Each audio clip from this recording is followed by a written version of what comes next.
I want you to leave this house. What? Anyway, I've already found someone else for him.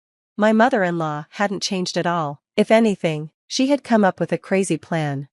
With a proud look, she said, "You're an awful wife. Get a divorce." At that moment, something inside me snapped. You'll regret saying that. What? Regret? Why? Haha, because this house. My name is Kelly, I'm 34 years old, and after college, I started working as an engineer in a big company. I worked really hard and did my best. It was while working there that I met Tommy, who would later become my husband. I met him when I was 28, and he was a salesman who visited my company often. He was always friendly, greeting me with a smile, even though we didn't work together directly. At a company party, I got to know him better. The person I worked with liked him a lot and invited him to join us. That was when we first had a conversation. We found out we had a lot in common, so we exchanged numbers and started dating.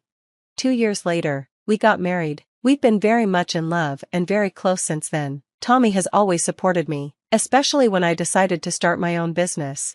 I was thinking about quitting my job to work as a freelance engineer. Tommy asked me, "You want to do this, right? If you feel that way, you should go for it."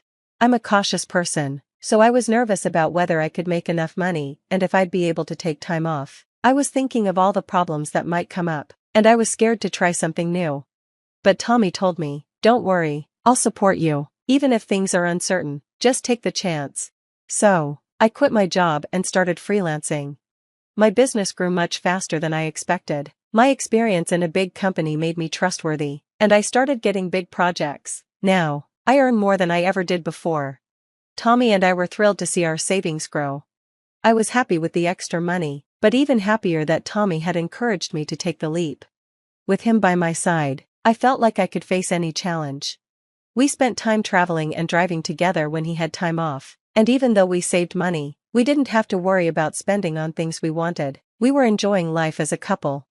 One day, I wasn't feeling well while working at home. After a few days, I went to the hospital for a checkup, and to my surprise, I found out I was pregnant. I couldn't wait for Tommy to come home that evening so I could tell him. When he came home, I told him right away, "Tommy, I went to the hospital today." "Oh, I'm sorry I couldn't go with you. How did it go?" He was hanging up his suit jacket as he spoke. I laughed and said, "They told me I'm pregnant." Tommy stopped what he was doing and looked at me. "What, really?" "Yes," I said, smiling. "Wow, we did it. Thank you, Kelly," he said, excited. I was so happy to see how thrilled he was. We couldn't wait to welcome our child into the world together. "We'll do our best to raise our child," Tommy said. "Yes, we will take good care of our baby," I replied.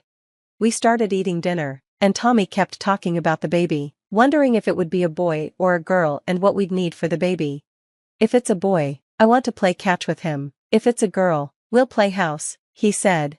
Then, I told Tommy something I had been thinking for a while. "How about we build a house soon?" "What? We've saved up a lot of money, and with a baby on the way, our current house is too small. It might be a good time to buy a bigger one. The kids will have plenty of room to run around." "Yes, and we'll have a room for the baby, and I'll have a new room for my work," Tommy said. "I love it. It sounds perfect," I replied. "We'll have a big, beautiful house for our baby," Tommy said.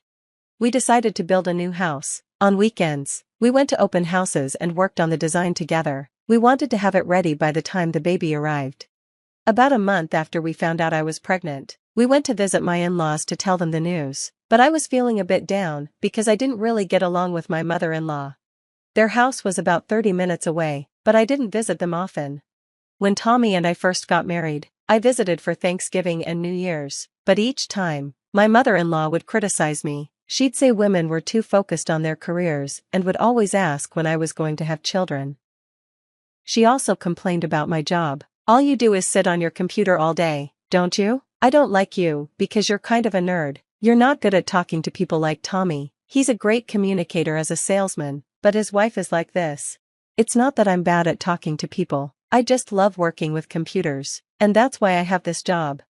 My mother-in-law often says hurtful things to me, but only when it's just the two of us. When my husband or father-in-law is around, she acts nice. Every time, I felt upset and started to dislike her more. Over time, I visited her less and tried to avoid her. But this time, We were going to tell her about the baby, so I felt like I had to go. She had been asking when I was going to have kids, and surely she'd be happy to hear the news. I was nervous and unsure, but my husband drove me to my in-laws' house. When we arrived, my mother-in-law, who I hadn't seen in a while, greeted me with her usual blank face, but when my husband spoke to her and said, "Mom, it's been a while," she immediately smiled and started talking cheerfully. She said to me, "It's been a while, I hope you've been well, Kelly." "Oh yes, I've been fine," I answered. "Really? I'm so glad to hear that. Come on in." She invited us inside. Once we were in the living room, my father-in-law greeted us warmly, saying, "Oh, you've come a long way." I was about to sit on the sofa with my husband and talk to my father-in-law, but my mother-in-law asked me to help serve tea. I went into the kitchen, even though I didn't feel good about it. Sure enough, when we were alone, my mother-in-law gave me a cold look and said, "I haven't seen that annoying face in a long time." My mother-in-law used to treat me badly, saying things like, "I wonder if you're still doing that lowly job of yours. I hear you're going to keep working after the baby's born. I hope you're not planning to do something ridiculous like that." She would say hurtful things like that to me, but when we were in the living room with my husband and father-in-law, she would suddenly smile and act like the perfect mother-in-law. When my husband told her I was pregnant, my mother-in-law said something she didn't really mean. "I'm so happy. Thank you, Kelly. I can't wait to see my grandchild. You're such a wonderful daughter-in-law." Her fake attitude confused me, but I had to smile and pretend everything was fine. We had already shared the pregnancy news, so I just wanted to leave. I did my best to respond politely. But something unexpected happened during our conversation. It all started with a casual comment from my father-in-law. "Won't your room be a bit small when the baby comes?" My husband excitedly mentioned building a new house. My mother-in-law jumped in with a surprising suggestion. "What, you're building a house?" she said, clearly excited. I had a bad feeling. Then she said something even more shocking. "Why not make it a two-family house?" My husband and I were both shocked. What do you mean, Mom?" he asked. My mother-in-law continued talking, ignoring our reactions. "Since this house is old, we were thinking about renovating or selling it anyway. If we make it a two-family house, we can help Kelly during her pregnancy, and we can live with our grandkids. Don't you agree, dear?" My father-in-law seemed confused by her idea. "Well, it would be nice to live with the grandkids," he said. Then my mother-in-law, as if she had planned it all along, said, "Exactly. It's not easy when you have a baby. Kelly, you plan to keep working after the baby's born, right? It would be helpful if I lived with you to help with housework and child care." Her pressure made me uncomfortable, but my husband said, "We'll think about it. Now that we've shared the pregnancy news, it's time for us to head home." I was surprised that my mother-in-law was so excited, but I was relieved to know she was happy about the baby. Still, I wasn't sure about living with her, especially since she had treated me so poorly in the past. Since then, my mother-in-law seemed to have changed. She stopped criticizing me and started sending me kind emails, checking on my health. She even sent me sweet texts without saying anything rude. I wondered if she had really changed her attitude. I decided to visit my in-laws for Thanksgiving for the first time in a long time. They were so kind to me, and even when we were alone, my mother-in-law didn't criticize me. After that, she continued to send me kind texts. I started to feel like maybe my mother-in-law had really changed, so when my husband asked about living together with them, I began to think it might be a good idea. The house needed to be ready quickly after the baby was born, so we had to decide what to do with it. I started working with my mother-in-law, who was being so kind to me. I began to think that living in the same house might be okay. I appreciated her help with housework and child care. I could ask her to take care of the baby when I needed to focus on work. I told my husband, "Let's go ahead and build a two-family house." He was surprised. "Are you sure? You don't really get along with my mom, do you?" I was surprised by his question. "What? I don't know. I just think you and Mom haven't always gotten along." I could tell my husband was paying close attention to me. There was still part of me that didn't like her, but recently, she had been really nice to me. I thought maybe we could get along now.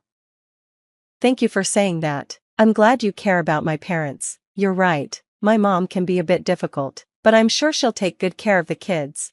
So, we went back to the construction company we had hired and told them we wanted to change the plans to a two-family house. Since we already had the basic floor plans, we just decided to expand the rooms. The new house arrangements went smoothly, and we even visited the construction site with my in-laws. I was excited, thinking how lively our new life would be with the baby and the new house. Months passed, and I was nearing the last trimester of my pregnancy when construction began. I was happy to see my in-laws supporting me, and everything seemed to be coming together. A few months later, I successfully gave birth to a healthy baby girl. My husband and in-laws were thrilled with the birth of our daughter, and all we had to do now was wait for the house to be finished. Finally, the new house was completed. My husband and I took our daughter to the new house. It seemed like my in-laws had arrived just at the same time, and we entered the house excitedly. The house was beautiful and spacious, and just walking through it made me feel so happy. Both my husband and father-in-law were delighted with their own rooms. Then, my mother-in-law called me. "Come here for a minute, Kelly." I thought my mother-in-law was at her own house, but for some reason, she was at ours. I went to the kitchen, where she was waiting. "What's going on, Gemma?" She looked at me coldly and then said something that left me stunned. "I want you out of this house." I couldn't understand what she meant. I froze, confused, and she continued, still looking at me with the same disdain she had always had. "I never wanted to be nice to you, but I pretended to be because Tommy was building me a house. These last 6 months have been tough, but all my efforts have paid off." "What do you mean?" I finally managed to speak, but my mother-in-law just sniffed and went on. "I never liked you, you never quit your job, and when you finally had a child, it was a girl." "Yeah, but you said you'd help me with housework and raising the child." "That was a lie. It was all a lie to get Tommy to do what I wanted, but now that the house is built, you're not needed anymore. Now, get a divorce from Tommy." Then my mother-in-law shocked me even more by saying, "I already have a new wife for him." "What?" "She's the daughter of a friend of mine. She wants to be a housewife, and I'm thinking of having her move in and making her Tommy's wife in this house." I couldn't believe what I was hearing. My mother-in-law had not changed at all. In fact, she had come up with an outrageous plan. With a smug look on her face, she told me, "You incompetent wife, get a divorce and leave right now." Something inside me snapped. I had reached my limit with this woman. "You will regret saying that," I replied. She laughed and said, "Regret? Why?" "Haha, because this house." I was about to explain, but then my husband stepped in. "Hey, Mom, I heard what you just said. What do you mean, kicking Kelly out or getting a new wife? Stop saying things like that and causing trouble," he said. My mother-in-law was momentarily upset that he overheard but quickly continued. "I'm saying this for your own good. I don't need this weak woman living in your house. Get a new wife who's young and can give you a son." My husband went pale and confronted her. "What, don't you know? Kelly helped build this house, remember? The house is in her name." "Huh?" My mother-in-law froze, looking confused. "That's a lie, isn't it?" she said. My husband, disgusted, continued, "I've told you before, Kelly's income went up when she started freelancing. I think I remember you saying that." "What? She makes enough to buy a house?" My mother-in-law was stunned. "Yes, Kelly is an excellent engineer. She works with big companies as a freelancer. She gets paid directly." "I'm already disappointed in you. I'm divorcing you," my husband said, his voice steady. "What?" my mother-in-law gasped. "I can't be with someone who doesn't care for the person who's important to my son. When I retire, the person I'm going to spend all my time with will be you, and if that's how it's going to be, I'll be miserable in my old age. You're the one leaving. I'm divorcing you now." "No way." My mother-in-law couldn't even stand up, cowering and crying, but there was no sympathy for her. My husband firmly guided her to my father-in-law's car, and my father-in-law apologized to me before taking her back to their house. He had already planned for their house to be sold, with the move-out date pushed up a week in case things went wrong. In the meantime, he served her with divorce papers, and she was forced to move into a cheap, run-down apartment. Initially, my father-in-law considered leaving our house out of courtesy, but we had no issues with him, so we invited him to stay with us. With my mother-in-law now out of the picture, she had no job and no support, while we had the spacious duplex and a loving family. The marriage between my husband and the acquaintance's daughter was also called off. Not only had she been untrustworthy, but she had also tried to set up my husband with another woman while he was still married. As a result, she quickly lost the trust of everyone around her. I don't know where she is now, but I'm sure her life is far from easy. As for us, we are living peacefully as a family. my husband, father-in-law, and I cherish our daughter, and every day is filled with love and joy. I'm confident that we'll continue to support one another and stay happy together. The cream-colored envelope sat on my kitchen counter like a ticking bomb. I'd been staring at it for 3 hours, unable to bring myself to open what I already knew was inside. The delicate calligraphy spelling out Monica Larson might as well have been written in poison. My name is Monica, and my sister just invited me to her wedding. To my ex-boyfriend. The doorbell rang, making me jump. Sophie burst in without waiting for an answer, waving her phone. "Tell me you got one too. Tell me this isn't real." I picked up the envelope and held it up. "Oh, it's real." "Have you opened it?" "Not yet." I turned it over in my hands. "Been working up the courage." Sophie grabbed it from me and ripped it open before I could protest. Her eyes scanned the contents, growing wider with each line. "Oh my God, they want you to be a bridesmaid. Are they insane?" The laugh that escaped me sounded hollow. "Probably." "Monica," Sophie grabbed my shoulders, "you can't seriously be considering this. Wade broke your heart. He cheated on you with Christine, your own sister." I shrugged her off and walked to the coffee maker. "Want some?" "Don't change the subject." "What are you thinking?" The coffee machine whirred to life, and I focused on the familiar routine of measuring grounds. "I'm thinking that saying no would give them exactly what they want. Poor, bitter Monica, still not over Wade after 2 years.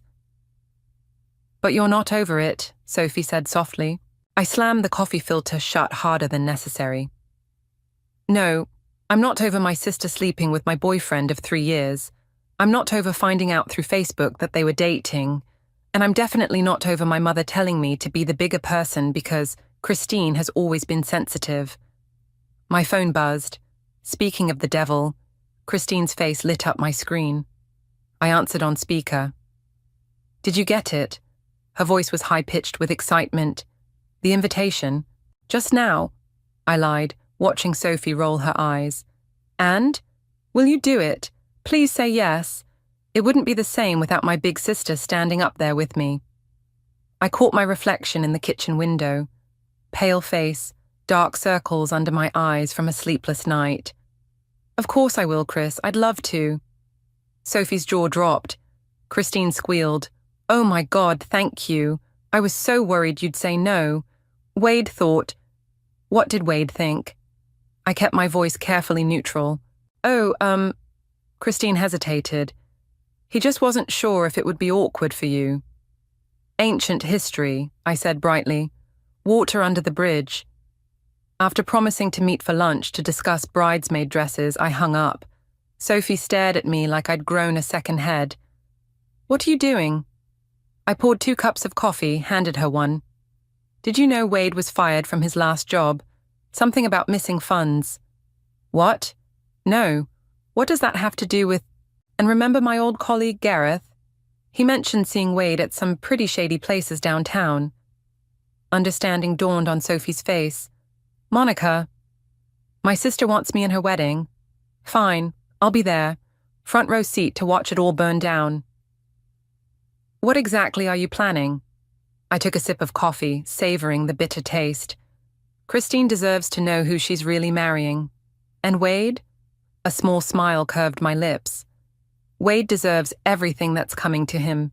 Sophie set down her cup. "This is going to end badly." "Probably." I walked to the window, watched my neighbor's kids playing in their yard. "But you know what's funny? When Wade and I were together, he always said karma would catch up to people who deserved it. And you're going to be karma's helping hand. Someone has to be." I turned back to her. "Are you with me?" Sophie was quiet for a long moment. Finally, she sighed. "You know I am. But promise me one thing." "What?" "Make sure you have proof. Real proof. Because once you do this, there's no going back." I picked up the invitation again, ran my finger over the embossed names. Christine and Wade, my sister and my ex, the perfect couple. "I know exactly what I'm doing," I said, and for the first time in 2 years, I felt truly alive. "And I promise you, by the time I'm done, Everyone else will know exactly what they did too. Sophie grabbed her purse. I have to get to work, just be careful, okay? After she left, I sat down at my laptop and opened a new browser window. Time to start digging. Wade always thought he was smarter than everyone else. That's what made him sloppy, and sloppy people leave traces. I cracked my knuckles and started typing. 6 months until the wedding. 6 months to uncover every secret, every lie, every skeleton in Wade's closet. Game on. Trevor's downtown office smelled like old coffee and printer toner. He looked up from his computer as I walked in, his eyebrows rising at the stack of papers in my arms. Please tell me those aren't wedding plans, he said. I dropped the files on his desk, bank statements, credit reports, employment history. Whose? Wade's. Trevor leaned back in his chair, running a hand through his disheveled hair. Man, I thought we agreed you'd let this go. That was before he proposed to my sister. I pulled up a chair. Remember that conversation we had last month about seeing him at the Red Door? Yeah, with those guys everyone knows are loan sharks. Trevor's expression darkened. But that's not proof of anything. I pulled out a particular statement. Look at these withdrawals. 5,000 here, 8,000 there. All cash, all within days of those meetings you saw. Trevor studied the paper, his frown deepening. Where did you get these? Does it matter? It might when the police get involved. I laughed. The police? Wade's too smart for that. Besides, Christine wouldn't believe them anyway. She needs to see it herself. Trevor's phone buzzed. He glanced at it, then did a double take. Speaking of seeing things, you need to look at this. He handed me his phone. It was an Instagram post from a mutual friend, Wade outside a jewelry store downtown, but not the one where he'd bought Christine's engagement ring. He was with a woman I didn't recognize. When was this? Yesterday. Sarah took it while getting coffee. She didn't realize who it was until later. I zoomed in on the woman. Blonde, expensive clothes, hand on Wade's arm. Interesting choice of company for an engaged man. Monica. Trevor's voice was gentle. Are you sure this is about protecting Christine? The question stung more than I expected. What else would it be about? Revenge? Getting back at them both?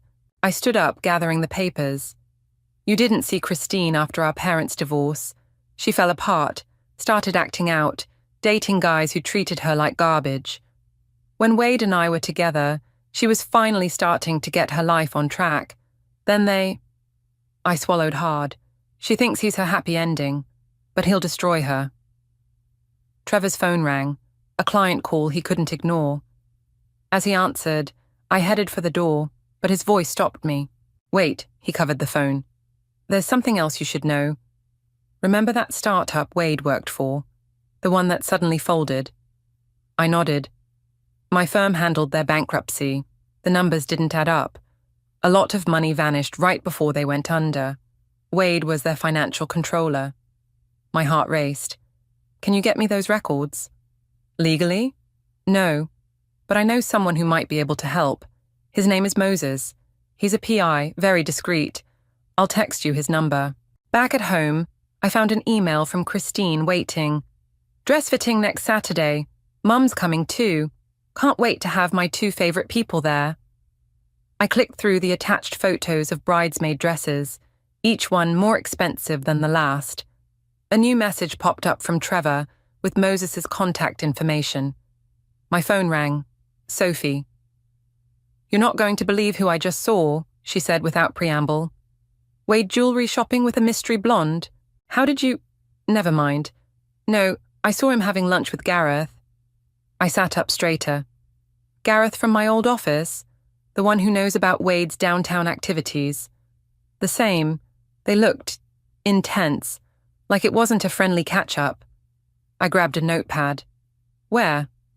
That Italian place near the courthouse. Monica, what's going on? I don't know yet. I wrote down Moses's number, but I'm going to find out. Be careful. Wade always said you were too curious for your own good. Wade said a lot of things. I thought about the mystery blonde, the missing money, the loan sharks. most of them weren't true. After hanging up, I stared at Moses's number for a long time. Hiring a PI felt like crossing a line, making this real in a way it hadn't been before. My phone buzzed with a text from Christine. "Found the perfect dress for you. You'll look amazing walking down the aisle before me." Before me. Always before her, setting the stage, making way for her grand entrance, just like Wade had used me to get close to her. I dialed Moses's number. He answered on the second ring. "Mr. O'Brien, my name is Monica. Trevor Griffin gave me your number. I need your help investigating someone." His voice was gruff but professional. "Who's the target?" I took a deep breath. My future brother-in-law. The bridal shop's fluorescent lights made everyone look sickly. Christine twirled in her fourth wedding dress while Mom dabbed at her eyes with the tissue. "This is it," Christine breathed, smoothing the silk. "What do you think, Monica?" I forced a smile. "Beautiful." "You're not even looking." Christine's voice took on that familiar whine. "You've been checking your phone all morning." Because Moses was supposed to update me on Wade's movements. I slipped my phone into my purse. "Sorry. Work stuff." Mum stepped in, as always. "Girls, please. This is supposed to be special." She adjusted Christine's veil. "And you do look absolutely perfect, sweetheart." The boutique owner appeared with champagne. As she poured, my phone vibrated. I excused myself to the fitting room. Moses's text was brief. "Target meeting, same woman again. Entering hotel now. Photos incoming." My hands shook as I opened the attachments. Wade and the blonde, walking into the Grand Hotel, his hand on her lower back. Timestamp, 20 minutes ago. "Monica?" Mum's voice made me jump. She stood in the doorway, concern etched on her face. "Is everything okay?" "Fine," I locked my phone. "Just work." "Honey." She sat beside me on the plush ottoman. "I know this is hard for you." "Mum, don't. Let me finish. I know you're hurt." What happened with Wade was unfortunate, but Christine is happy. Really happy. Can't you try to be happy for her? The irony made me want to scream. Instead, I said, "Did you know Wade lost his job at the startup? He told us he left to pursue better opportunities." "Is that what he said?" I pulled out my phone again, hesitated. Should I show her? "Mum, there's something..." Christine burst in, still in her wedding dress. "They have the perfect bridesmaid dresses. Come see." Mom stood, discussion forgotten. "Coming, sweetie." The bridesmaid dress was deep burgundy, fitted, expensive. As the seamstress pinned it, my phone buzzed again. More photos from Moses. Wade and the blonde leaving the hotel. An hour had passed. "You look distracted," Christine said as we left the boutique. "Hot date tonight?" "Actually, yes." The lie came easily. "Remember Gareth from my old office?" Christine's step faltered slightly. "Oh, you're seeing him?" "Just drinks." I watched her carefully. "Why? Is that a problem?" "No, of course not. It's just, Wade mentioned..." She stopped abruptly. "Wade mentioned what?" "Nothing. Never mind." She quickened her pace to catch up with Mom. "That evening, I met Gareth at a quiet bar downtown. He looked nervous, kept checking his phone. "Thanks for meeting me," I said. "How's work?" "Fine. Look, Monica, I know why you called." "Oh?" He leaned forward. "Wade came to see me yesterday. Said you've been asking questions about the startup." "Have I?" "He knows you're digging." Gareth's voice dropped. "And he knows about the missing money. Said if anyone starts poking around, he'll make sure I take the fall." My heart pounded. "Did he threaten you?" "Not directly. But..." Gareth pulled out his phone, showed me a text.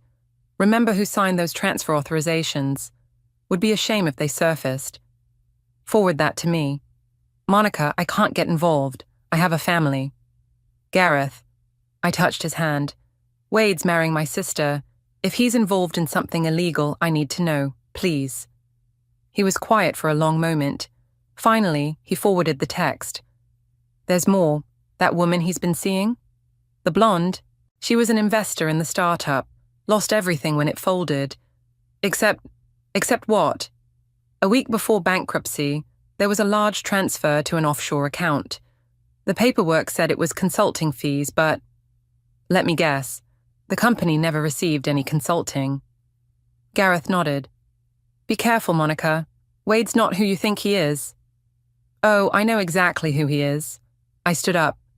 Thank you, Gareth. Outside, I called Moses. I need everything you can find on the blonde woman. And I mean everything. Already on it. But there's something else. Your sister's fiancé. He's been making regular trips to a storage facility outside town. Paid in cash, fake name. What's he storing? Working on it.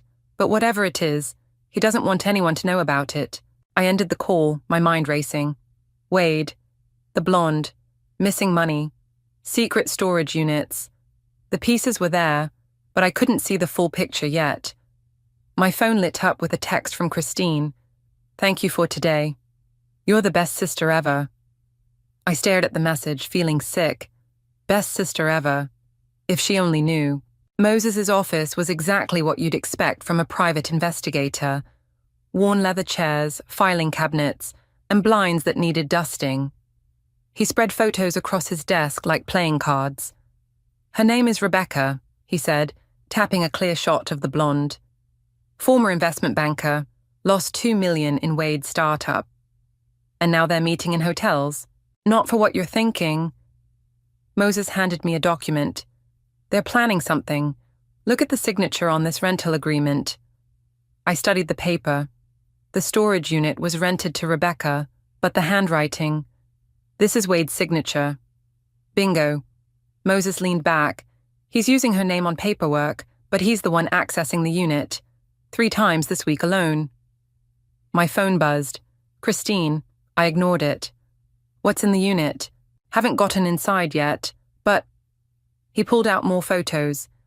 Every time he visits, he carries in similar-sized packages. And look who else showed up yesterday. The image showed 2 men in expensive suits entering the facility.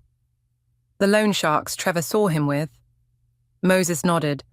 Whatever's in that unit, it's worth enough to interest some dangerous people. Christine called again. With a sigh, I answered. Where are you? She demanded. The cake tasting started 10 minutes ago. I'd completely forgotten. Traffic's terrible. Start without me. Mom's asking questions. I covered for you, but I'll be there soon. I gathered the photos quickly. Send me everything you find, I told Moses. The bakery was only 15 minutes away, but I arrived to find Christine in full meltdown mode. You missed all the good flavors, she snapped. And Wade's been trying to reach you about the rehearsal dinner. Mom shot me a warning look. I plastered on a smile. I'm here now. What did I miss? We narrowed it down to vanilla bean or chocolate hazelnut, the baker said cheerfully, seemingly immune to the tension. Wade walked in as I was sampling the vanilla. Sorry I'm late. Business meeting ran long. He kissed Christine's cheek, then nodded to me. Monica. I watched him carefully. His suit was slightly rumpled, and there was a faint lipstick smudge on his collar, the same shade Rebecca wore in the photos. How's the new job? I asked innocently. His eyes narrowed slightly. Great, really great. Where did you say it was again? Monica, Mom interrupted. Let's focus on the cake. But Wade held my gaze. Actually, I'd love to tell you all about it. Over coffee sometime? The threat was clear in his voice. I smiled. Sure, how about tomorrow? Christine clapped. Perfect. You two should catch up. Wade was just saying how much he misses our old friend group. The baker returned with fresh samples.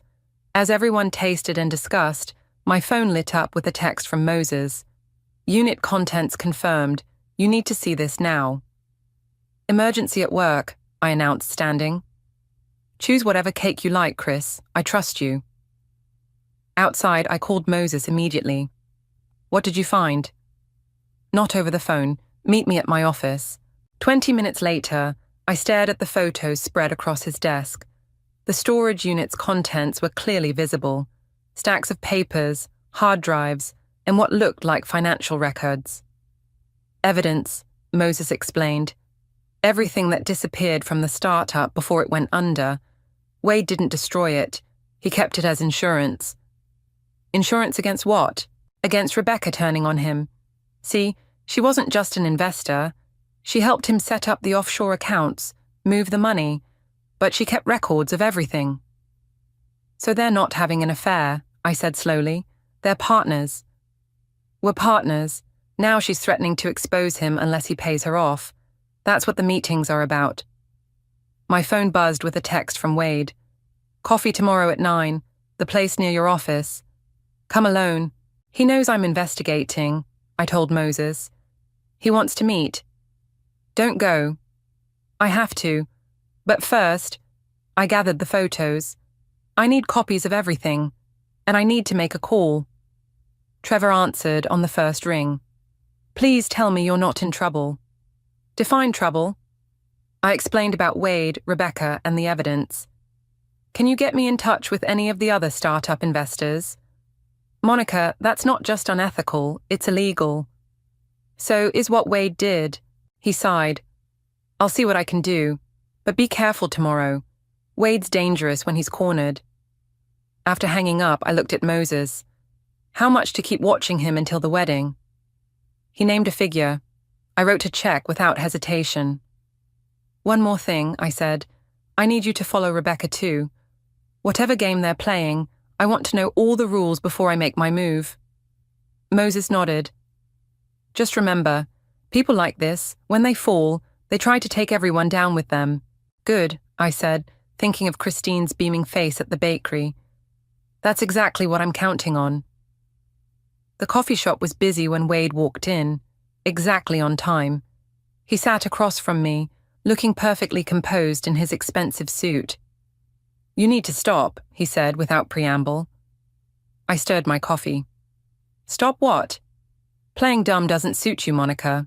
I know you've been talking to Gareth, following me. Worried about what I'll find? His smile was cold. Worried about your sister. This little investigation of yours. It'll hurt her more than me. Like you care about hurting her. I love Christine. Like you loved me? I leaned forward. Or like you love Rebecca? His hand tightened on his cup. You don't know what you're talking about. $2 million. Offshore accounts. Storage units full of evidence. Am I getting warmer? Keep your voice down. He glanced around. What do you want? Money? I want you to tell Christine the truth. All of it. Or what? Or I will. At the wedding. Wade laughed. You wouldn't dare. Try me. His phone buzzed. He checked it, and something flickered across his face. Fear. Think about what you're doing, he said, standing. Some truths are better left buried. After he left, I called Moses. Follow him. He got a message that spooked him. An hour later, Moses sent photos. Wade and Rebecca arguing outside her apartment, her face tear-stained, his angry. Then Wade rushing into the storage facility. My phone rang. Trevor. I found something, he said. Remember that woman who invested in the startup? Not Rebecca, another one. She died 6 months after the company folded. Died how? Car accident. But here's the thing. She'd just filed a complaint about missing funds. The police ruled it an accident, but send me everything you have. The next text was from Christine. Final dress fitting tomorrow. Don't be late. I was about to reply when Moses called. Wade's clearing out the storage unit, he said, moving everything to a new location. Follow him. Already am, but there's more. Rebecca's gone.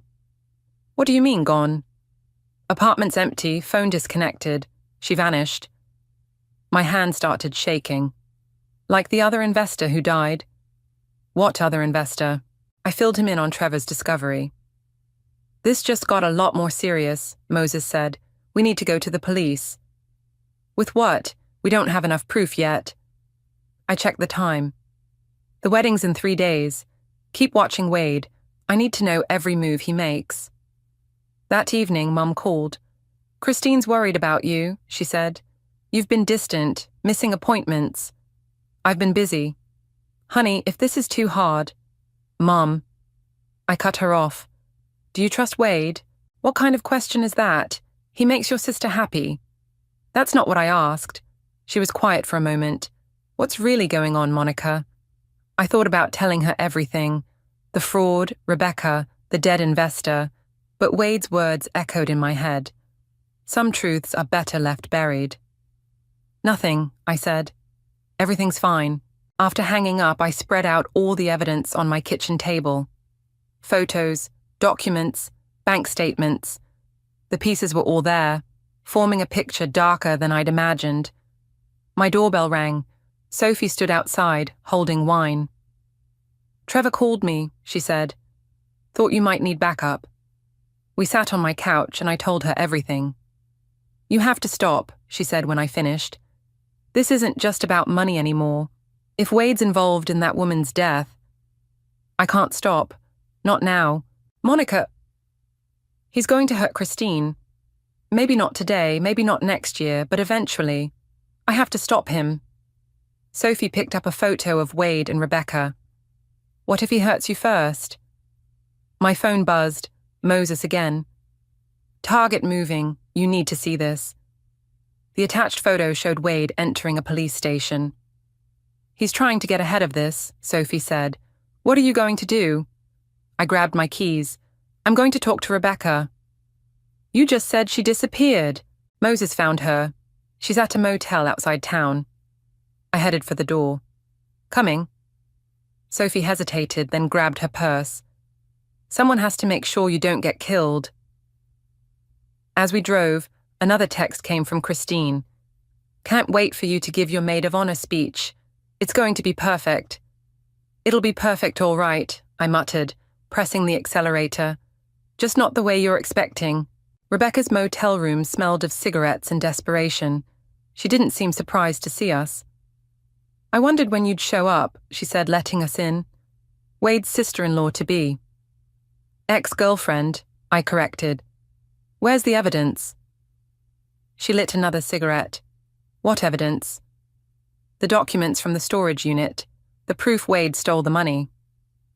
Rebecca laughed, a harsh sound. You think this is about money? Honey, you have no idea what you're dealing with. Sophie touched my arm. Maybe we should go. Tell me about Karen, I said to Rebecca, the investor who died. The cigarette froze halfway to her mouth. Who told you about Karen? Does it matter? Was it really an accident? Rebecca crushed her cigarette. Nothing about Wade is an accident.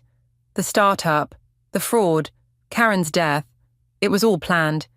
He's been running this same scheme for years. What scheme? Find a successful company, get hired in finance, charm the female investors. Then when the money disappears, she shrugged.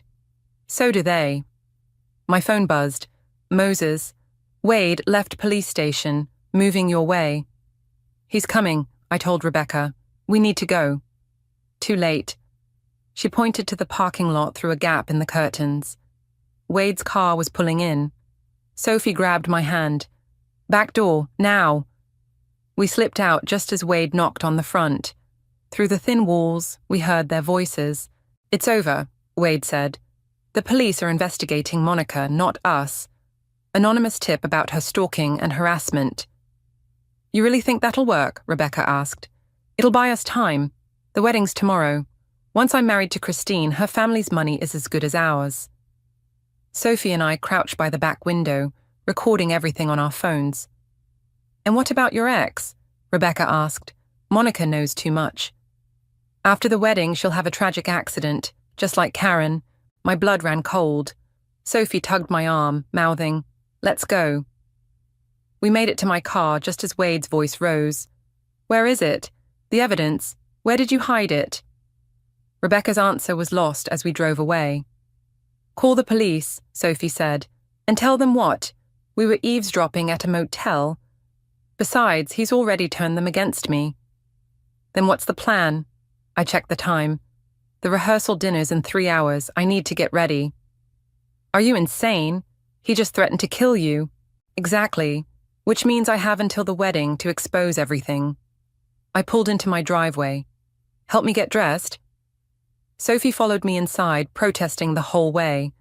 As I did my makeup, my phone rang. Christine. Where are you? Mum's freaking out.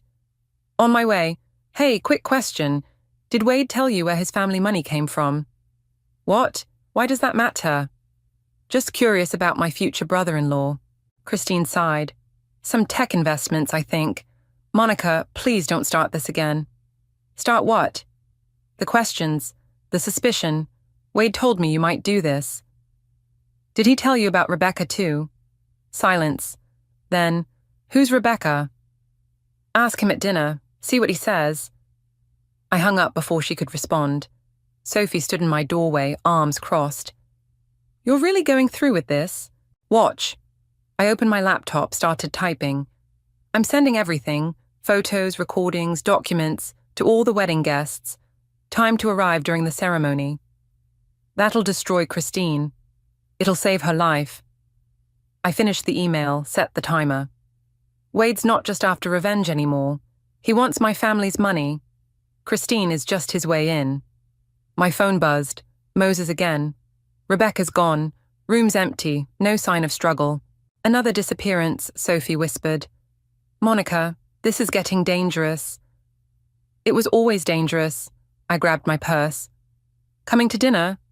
She shook her head. I can't watch this train wreck. Just be careful. The restaurant was packed with wedding guests when I arrived. Wade stood at the bar, charming as ever. Our eyes met, and he raised his glass with a smirk. Christine rushed over. Finally, we're about to do toasts. Can't wait, I said, watching Wade work the room. He had them all fooled. The perfect fiancé, the successful businessman. Mom clinked her glass.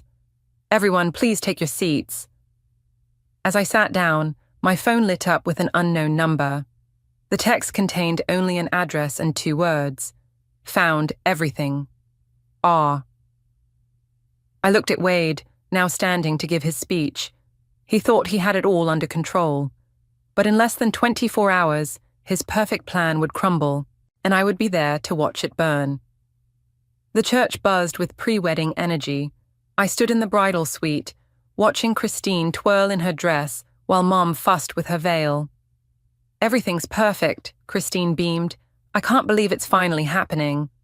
My phone showed 10:15 a.m. The emails would go out at exactly 11 taxi during the vows. I checked my reception, full bars, no turning back now. Monica? Christine grabbed my hands. I need to tell you something. My heart stopped. What is it? I'm pregnant.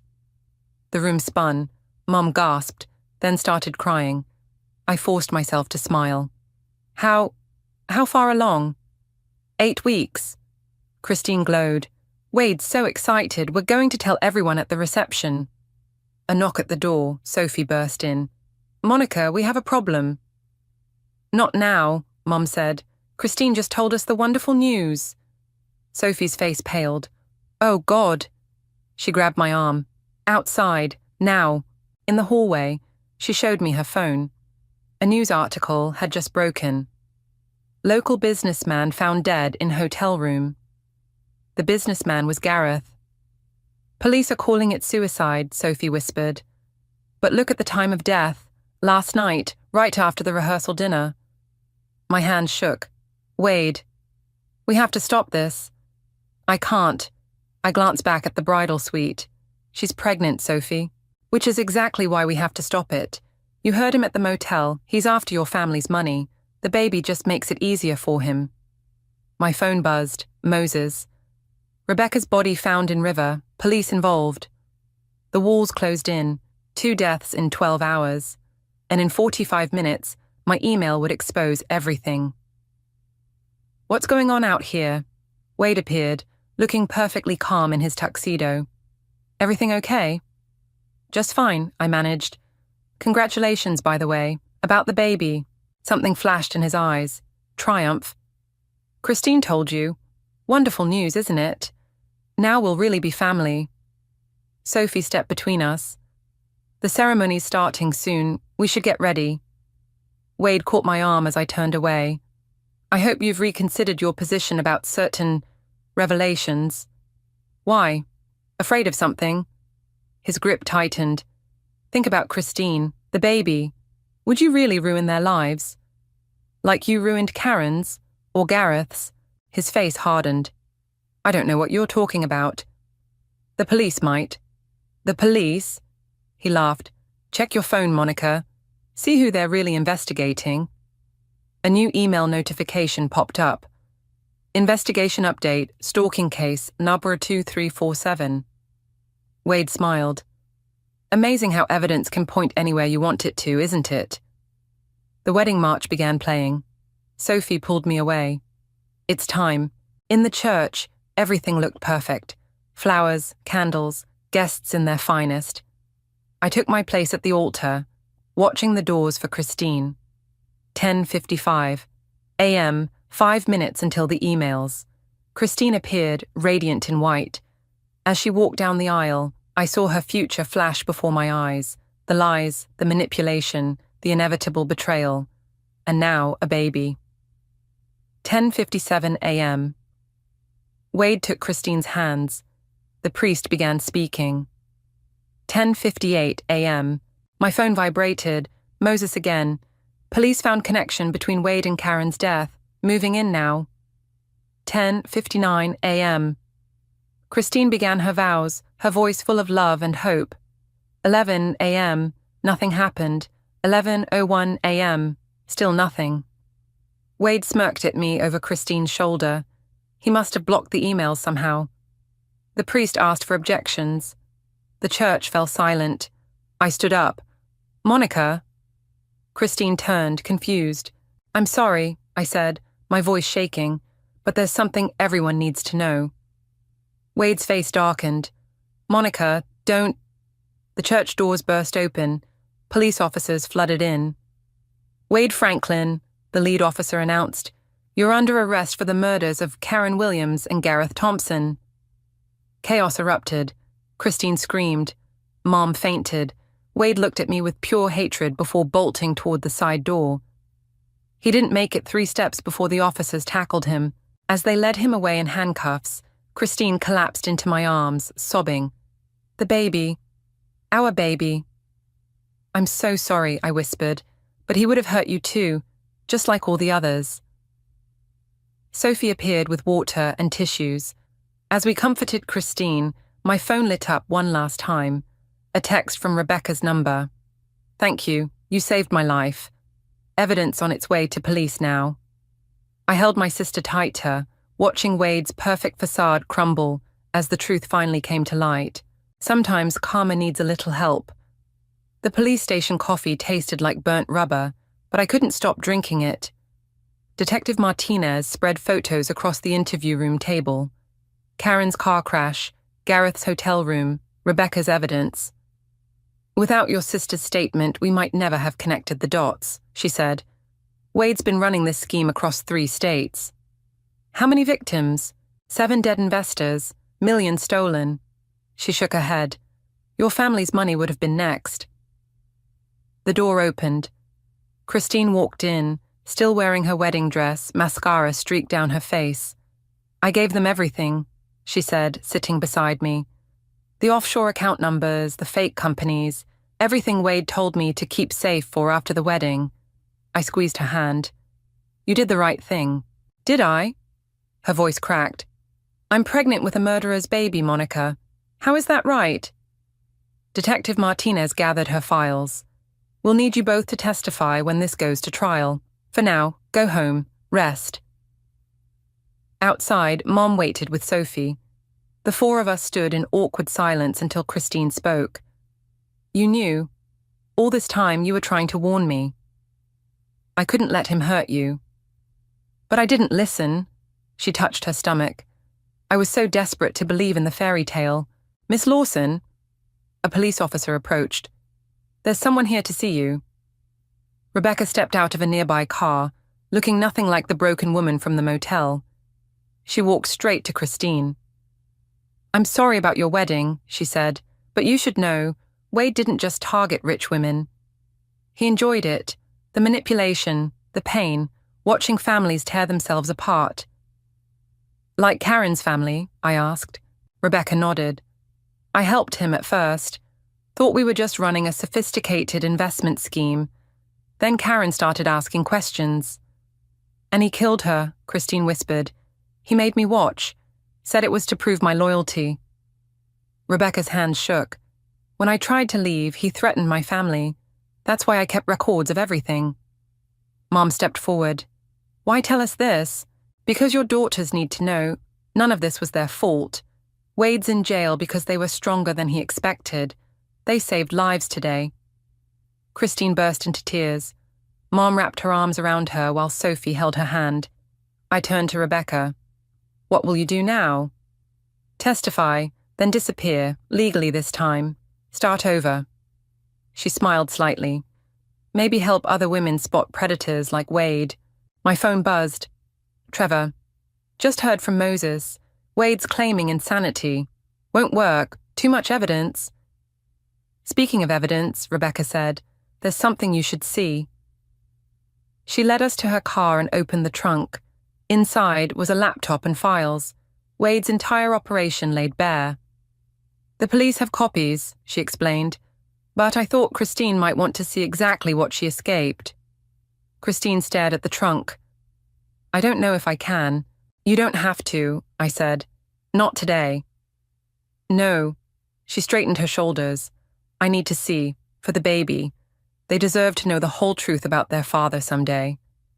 As Christine and Rebecca went through the files, Mom pulled me aside. I should have listened to you, she said. All those times you tried to tell me something was wrong. Mom, don't. Let me finish. She gripped my hands. You protected this family. You protected your sister. I've never been more proud. Sophie appeared with car keys. Ready to go home? Christine looked up from the files, her face tear-stained but determined. Actually, can we all go somewhere? Together? I don't want to be alone right now. My place, I offered. I have ice cream and wine. No wine for me. Christine managed a small smile, patting her stomach. But ice cream sounds perfect. As we drove home, Rebecca's words echoed in my head, stronger than he expected. She was right. Wade thought he could use our family bonds against us, but those same bonds had brought him down. At my apartment, Christine curled up on the couch while Mom made coffee and Sophie ordered food. Normal things, safe things, healing things. Monica, Christine called softly. Thank you for saving me, for saving us. She touched her stomach again. That's what sisters do, I know. But I'm still sorry. About Wade, about not believing you, about everything. I sat beside her. Just promise me one thing. Anything. Let me be the cool aunt who spoils this kid rotten. For the first time since the church, Christine laughed. Real, genuine laughter that promised healing and hope and new beginnings. Sometimes karma needs a little help, but sometimes so does forgiveness. The silence at our family dinner table felt like a noose tightening around my neck. I watched my sister's mascara-stained tears roll down her cheeks as she delivered the performance of her lifetime. Skylar deliberately sabotaged my wedding. She knows Virgil and I need that loan, but she's just jealous because I'm getting married first. My name is Skylar, and in that moment, I realized how quickly family loyalty can crumble like a house of cards. Kendall, honey, that's a serious accusation, Mom said, reaching across the table to squeeze my sister's hand. Her wedding planning binder lay open between them, pages of magazine cutouts and price quotes scattered across the mahogany surface. It's true, Kendall's voice cracked. She has the money. She just doesn't want to help me have my dream wedding because she's always been jealous of me. I set down my fork, the grilled chicken on my plate now cold and forgotten. That's ridiculous. I explained why I couldn't give you the loan. You and Virgil already have 3 maxed out credit cards and... See? Kendall interrupted, gesturing wildly. She's trying to control my life just like she always has. Dad cleared his throat, his weathered face creased with concern. Skylar, sweetie, couldn't you help your sister out? It's her wedding day we're talking about. The betrayal hit like a punch to the gut. Dad, you know I've helped her before. The art supplies for her studio, the rent when she couldn't make payments. That was different, Mom cut in, her voice sharp. This is her wedding. Family supports family. I am supporting her. I pushed back my chair, standing up. By not enabling more debt, the venue alone is over $50,000. The flowers she wants are imported from Holland. The dress... Stop trying to make me look bad, Kendall shrieked, mascara now completely ruined. This is exactly what she does, twisting everything to make herself look like the responsible one. My phone buzzed. A text from Elliot, my fiancé. How's dinner going? I couldn't bring myself to respond. I can't believe you're all buying this, I said, looking around the table. Kendall, you know exactly why I said no. We discussed this privately last week. Private discussion? Mom's eyes narrowed. So you've been plotting this for a while?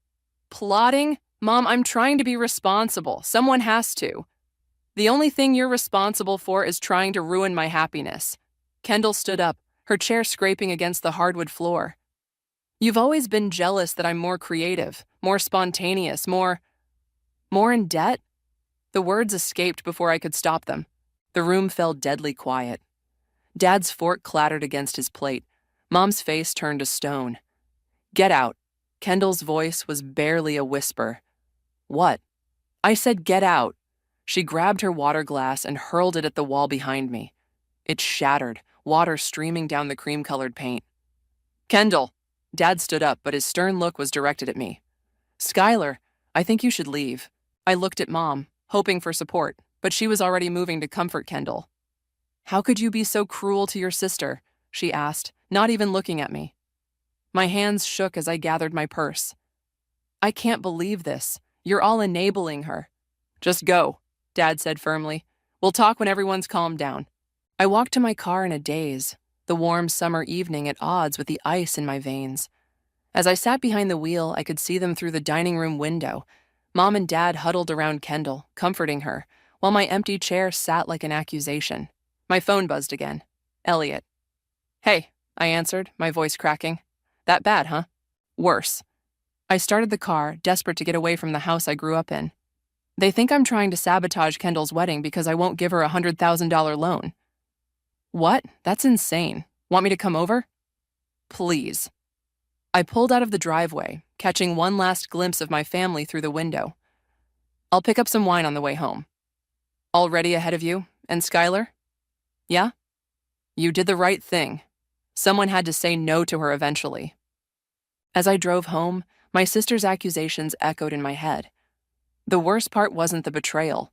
It was the realization that my family would rather believe a comfortable lie than face an uncomfortable truth.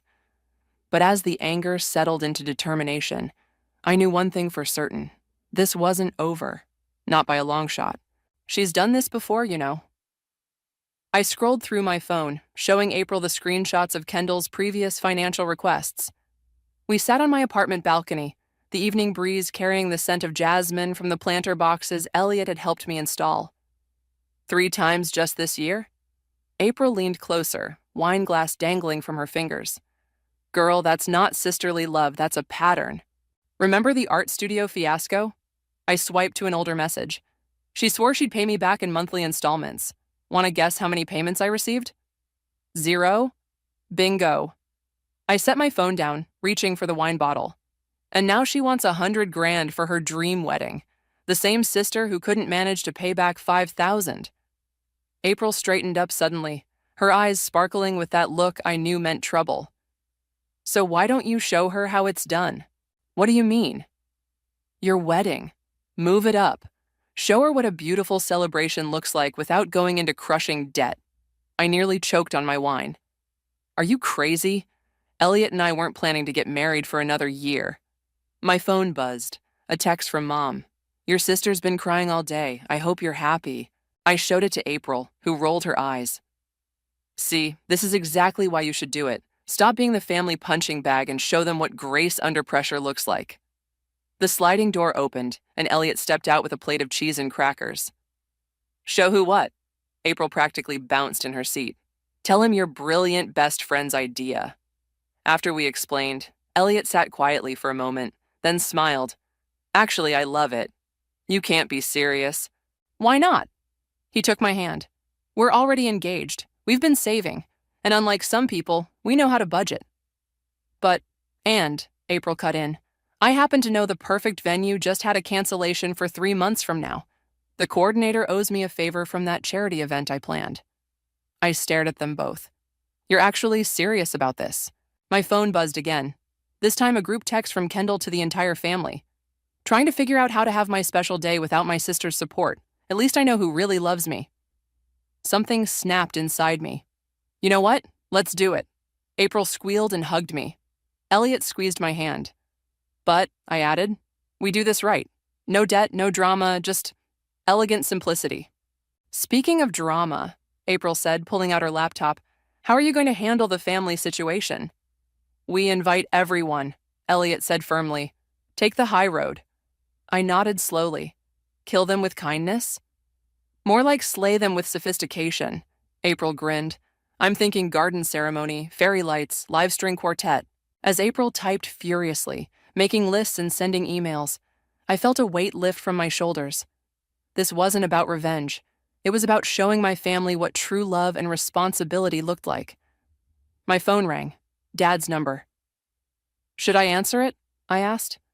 Elliot nodded. Remember, high road. Hi, Dad. Skylar. His voice was tired. Your mother and I have been talking. We think you should apologize to your sister. I watched a hummingbird dart between my flower boxes. I'm not apologizing for being financially responsible, Dad. Sky. But I am planning something that might interest you. I met Elliot's encouraging smile. We're moving up our wedding. It's happening in 3 months. Silence on the line. You're all invited, of course. Even Kendall. I'll send the invitations next week. This feels reactive, Dad said carefully. No, Dad. This feels right. I hope you'll be there to walk me down the aisle. After hanging up, I looked at my best friend and fiancé, my real support system. Think we can pull this off? April was already deep in planning mode. Honey, we're going to do more than pull it off. We're going to create something so beautiful, so genuine, that it'll make your sister's expensive fantasies look hollow. I should feel bad about that, shouldn't I? Elliot pulled me close. You're not doing anything wrong. You're just living your best life. Besides, April added with a wink, sometimes the best revenge is just being happy. As we spent the rest of the evening planning, I realized something. My sister's betrayal had given me an unexpected gift, the courage to stop seeking approval and start creating joy on my own terms. And if that joy happened to prove a point, well, that was just karma doing its thing. The garden looks perfect, April declared, walking the path between the rose bushes at River Meadow Estate. And with the pergola here, we can string lights all the way down to create a natural aisle. I touched one of the white roses, still dewy from the morning mist. It's beautiful without being obnoxiously extravagant, April finished. Exactly. The venue coordinator, Marie, approached with a tablet in hand. So the ceremony will be here in the garden at sunset, then we move inside to the glass conservatory for the reception. The nice thing about this space is it barely needs decoration. Nature does most of the work. As we discussed details, my phone buzzed with a text from Mom. Found Kendall crying over your wedding invitation. How could you schedule your wedding so close to hers? I showed it to April, who snorted. Her wedding that doesn't even have a date yet because she can't afford a venue? Ladies, Marie called, want to see the conservatory? The glass-walled room took my breath away. Sunlight streamed through the panels, creating natural spotlights on the hardwood floor. Climbing vines framed the windows, and a grand piano sat in one corner. We can fit 12 round tables comfortably, Marie explained. The dance floor would be here, and Skylar? I turned to find my cousin Marley standing in the doorway, wearing the venue's staff uniform. You work here? I asked, surprised. Assistant event coordinator. She smiled, then hesitated. I saw your name on today's tour schedule. April and Marie tactfully wandered off to discuss lighting options, leaving us alone. So, Marley said, I heard about the drama with Kendall. News travels fast. Actually, Marley glanced around before lowering her voice. You should know something. Kendall and Virgil came to tour this venue last month. When they heard the price, Virgil started yelling at our manager about highway robbery. It was pretty embarrassing. I leaned against a nearby table. Let me guess. They wanted special treatment? Worse. They tried to name-drop your parents, claiming there's some big social figures in town. Then Kendall started crying about how it was her dream venue and she'd die if she couldn't have it. Sounds familiar. The thing is, Marley continued, I've seen this behavior before. At every family gathering, every holiday, Kendall makes these grand plans, expects everyone else to make them happen, then plays victim when reality hits. And everyone enables her, I added. Not everyone. Marley touched my arm. Some of us see what's really going on. We just never had the courage to say anything.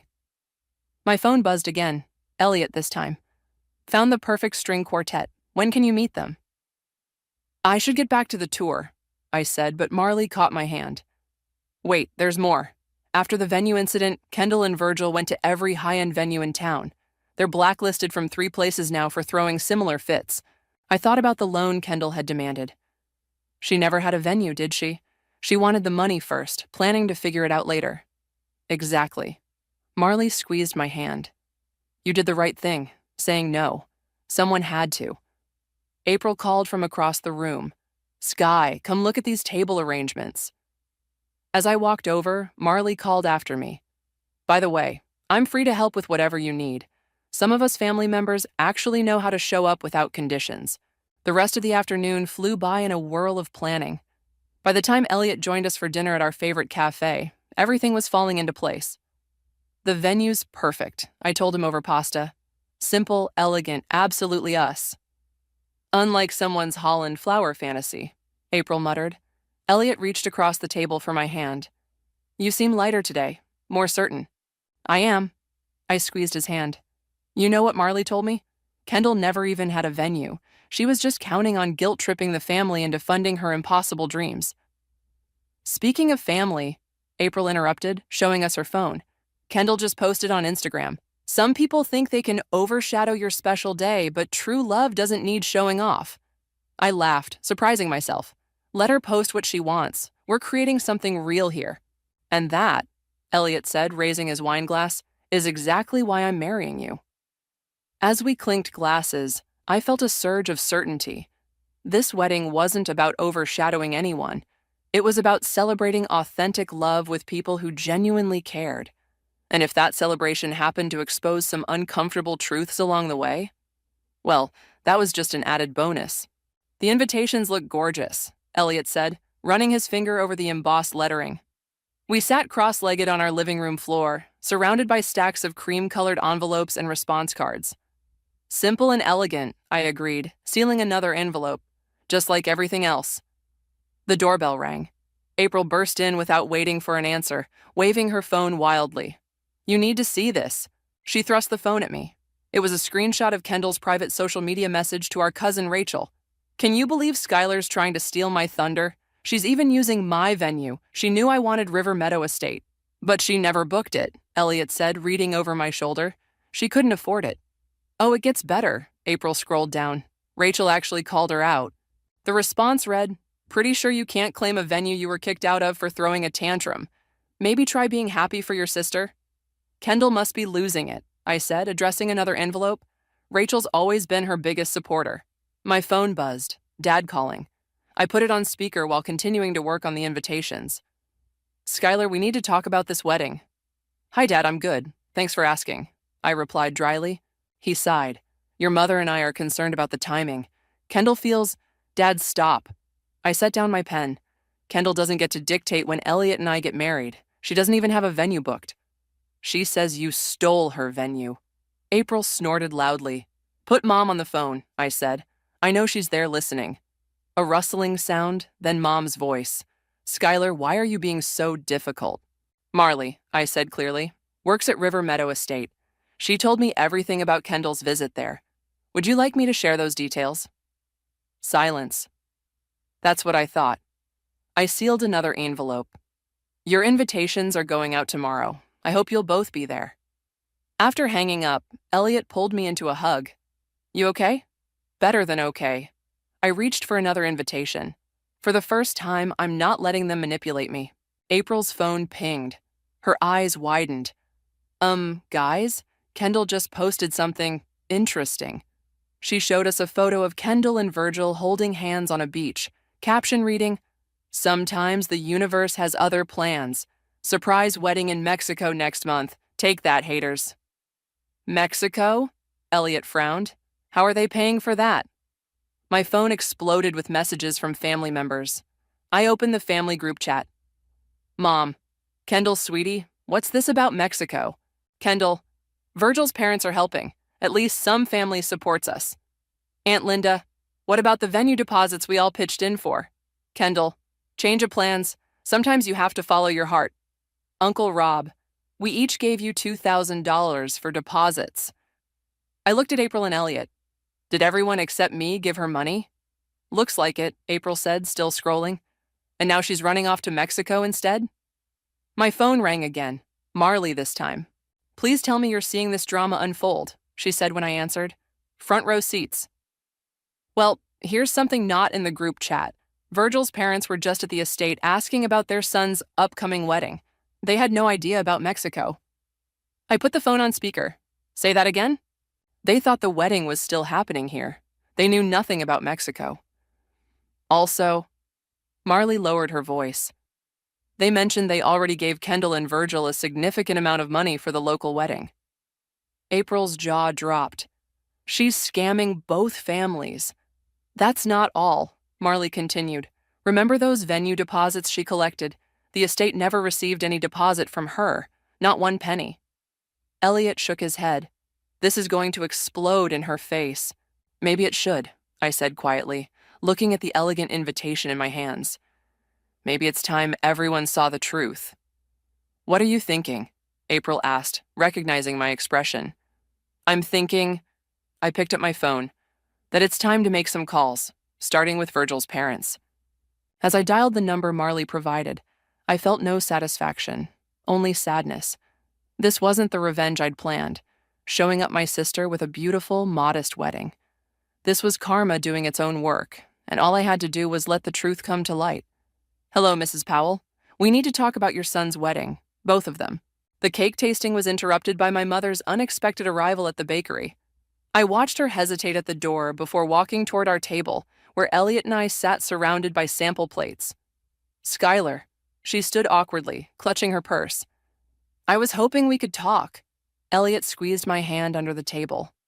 I'll give you two a minute, he said, standing up. I need to make a call anyway. Once he left, Mom sat down, eyeing the cake samples. The vanilla bourbon looks nice. It's actually our favorite so far, I said, pushing the plate toward her. Try it. She took a small bite, closing her eyes. Oh, that is good. When she opened them again, there were tears forming. Honey, I don't know what to do. About? Kendall, the Mexico thing. Virgil's parents called me yesterday. I set down my fork. And? They're furious. Said something about double booking weddings and missing deposits? She dabbed at her eyes with a napkin. I don't understand what's happening with your sister anymore. Don't you? I kept my voice gentle. This isn't new behavior, Mom. It's just finally catching up to her. The bakery door chimed as another couple entered. Mom lowered her voice. The family's in chaos. Aunt Linda's threatening legal action over the deposit money. Uncle Rob's wife is calling Kendall a con artist on Facebook. And now Virgil's parents are saying they'll cut him off if he goes through with the Mexico wedding. What about the money they already gave them? Mom's face crumpled. Gone. Kendall says they spent it on wedding preparations, but can't show any receipts. And what do you think about that? Before she could answer, my phone buzzed with a text from April. Kendall just posted that she's being attacked by jealous family members who can't handle her happiness. Should I send screenshots to Virgil's parents? Don't, I texted back. They have enough evidence. I think, Mom said slowly, that I've been wrong about a lot of things. She reached across the table for my hand. Including you. The bakery owner approached with another sample. This is the lavender honey with buttercream. Oh, I'm sorry. Am I interrupting? Not at all, I smiled. Mom, want to help us choose our wedding cake? She squeezed my hand, tears flowing freely now. I'd love that. We spent the next hour tasting cakes and actually talking, really talking, for the first time in years. Mom admitted she'd enabled Kendall's behavior out of guilt over working so much during our childhood. I shared my frustration at always being cast as the villain for setting boundaries. As we were leaving, Mom stopped me. Skylar, about your wedding. I'd like to help, if you'll let me. Mom, not financially, she added quickly. I know you and Elliot have it handled. I mean with planning, organizing, whatever you need. My phone buzzed again. A group text from Marley to several family members. Just FYI, Kendall and Virgil were just here at the estate trying to book a last-minute wedding for next week. Manager turned them away. Next week? Mom read over my shoulder, looking confused. But what about Mexico? I think, I said gently, Kendall's running out of options. Right on cue, my phone lit up with a call from Kendall. I showed Mom the screen. You should answer it, she said, but put it on speaker. I did. Hello? This is all your fault. Kendall was sobbing. Everyone's turned against me because of you. No, Kendall. Everyone's finally seeing the truth because of your own actions. You've always been jealous, always tried to make me look bad, and now you've turned Mom against me too. Mom leaned toward the phone. Kendall, that's enough. Mom? Kendall's voice cracked. What are you doing with her? I'm helping your sister plan her wedding, her real, honest, paid-for wedding. But I'm your baby. You're supposed to be on my side. I am on your side, Mom said firmly. Which is why I'm telling you, this needs to stop. No more schemes, no more manipulation, no more playing victim. The line went dead. Mom stared at the phone. That's the first time I've ever really stood up to her. How does it feel? Terrifying. Necessary. She hugged me suddenly. I'm so sorry, Skylar, for everything. As we walked to our cars, Mom turned to me one last time. Your wedding is going to be beautiful. Not because of fancy flowers or expensive venues, but because it's built on truth and love. I hugged her again, feeling something heal inside me. This wasn't the revenge I'd planned, but watching truth and consequences unfold naturally was somehow more satisfying than any scheme I could have devised. The fairy lights look magical, April declared, standing back to admire our handiwork in the garden. The evening before my wedding, we were doing final preparations at River Meadow Estate, stringing lights along the pergola. Incoming drama, Marley called from her position on the ladder. She pointed toward the parking lot, where Kendall's distinctive red sports car had just pulled up. I've got this, Mom said, appearing beside me with surprising determination. She'd been helping with decorations all afternoon, making up for lost time with genuine effort. Kendall stormed across the lawn, Virgil trailing behind her looking uncomfortable. So this is really happening tomorrow? You're really going through with this? Kendall, Mom intercepted her before she could reach me. This isn't the time. It's never the time, is it? Kendall's voice rose. Everyone's so busy fawning over Skylar's perfect little wedding that nobody cares that my life is falling apart. Lower your voice, Mom warned. You're at Skylar's venue. The venue that should have been mine. The venue you couldn't afford and threw a tantrum in, Marley called down from her ladder. April snickered while continuing to hang lanterns. You, Kendall pointed at Marley, need to stay out of family business. I am family, Marley replied calmly. I'm just not the part of the family that enables you. Virgil stepped forward, looking nervous. Kendall, maybe we should go. No, I want to know why everyone's suddenly turned against me. Why my own sister is trying to overshadow my special day. What special day? Mom's voice was steel. The wedding you couldn't afford here? The fake Mexico wedding? Or the last-minute ceremony you tried to book after both of those fell through? Kendall's face crumpled. You don't understand. Virgil's parents cut us off. The family wants their deposits back. Everything's ruined. Because you lied, I said quietly, finally speaking. To everyone. I didn't lie. I just got carried away. Carried away? Virgil looked at her sharply. Is that what you call taking my parents' money and spending it on shopping sprees? The garden went silent. Even the staff setting up chairs stopped to watch. Virgil, Kendall hissed. We talked about this. No, you talked. I listened. Just like I listened when you said we'd pay everyone back. Just like I listened when you said Mexico was a real plan. He backed away from her. I'm done listening. What are you saying? I'm saying... He took a deep breath. I can't marry you, Kendall. Not like this. Not with all these lies. Kendall's face went white. You can't do this to me. Actually, he said, pulling off his engagement ring, I can, and I am. I'll have my stuff out of the apartment by tomorrow night. As Virgil walked away, Kendall turned to me, eyes blazing. This is your fault. You've ruined everything. No, honey, Mom said softly. You did that all on your own. Kendall burst into tears and ran toward her car. The sound of screeching tires filled the evening air as she peeled out of the parking lot. "Well," April said after a moment, "that was dramatic." "Should someone go after her?" I asked Mom. "No." Mom squeezed my hand. "She needs to face consequences for once, real ones." She looked around at the half-decorated garden. "Now, where were we with these lights?" As we returned to work, Elliot arrived with coffee for everyone. "Did I miss anything?" "Oh, just Kendall's engagement imploding and karma doing its thing." April grinned. "Speaking of karma," Marley called down, "you'll never guess who just RSVP'd yes to tomorrow's wedding." "Who?" "Virgil's parents. They sent a note saying they want to support the responsible sister." I nearly dropped my string of lights. "You're kidding." "Nope." They also mentioned something about pressing charges against Kendall for fraud, but they didn't want that drama to overshadow your day. Elliot wrapped his arms around me from behind. "You okay?" I leaned back against him, watching our friends and family work together to create something beautiful. "You know what? I really am. This isn't how I expected things to play out, but sometimes the universe has its own plans." He quoted Kendall's Mexico post with a smirk. Something like that. I turned to kiss him. "Now help me hang these lights. We have a wedding to prepare for." As the sun set over River Meadow Estate, the garden transformed into a twinkling wonderland. Tomorrow, I would marry the man I loved, surrounded by people who valued truth and genuine relationships. And if my sister chose not to be among them, well, that was her choice to live with. The string quartet began playing Canon in D as the garden doors opened.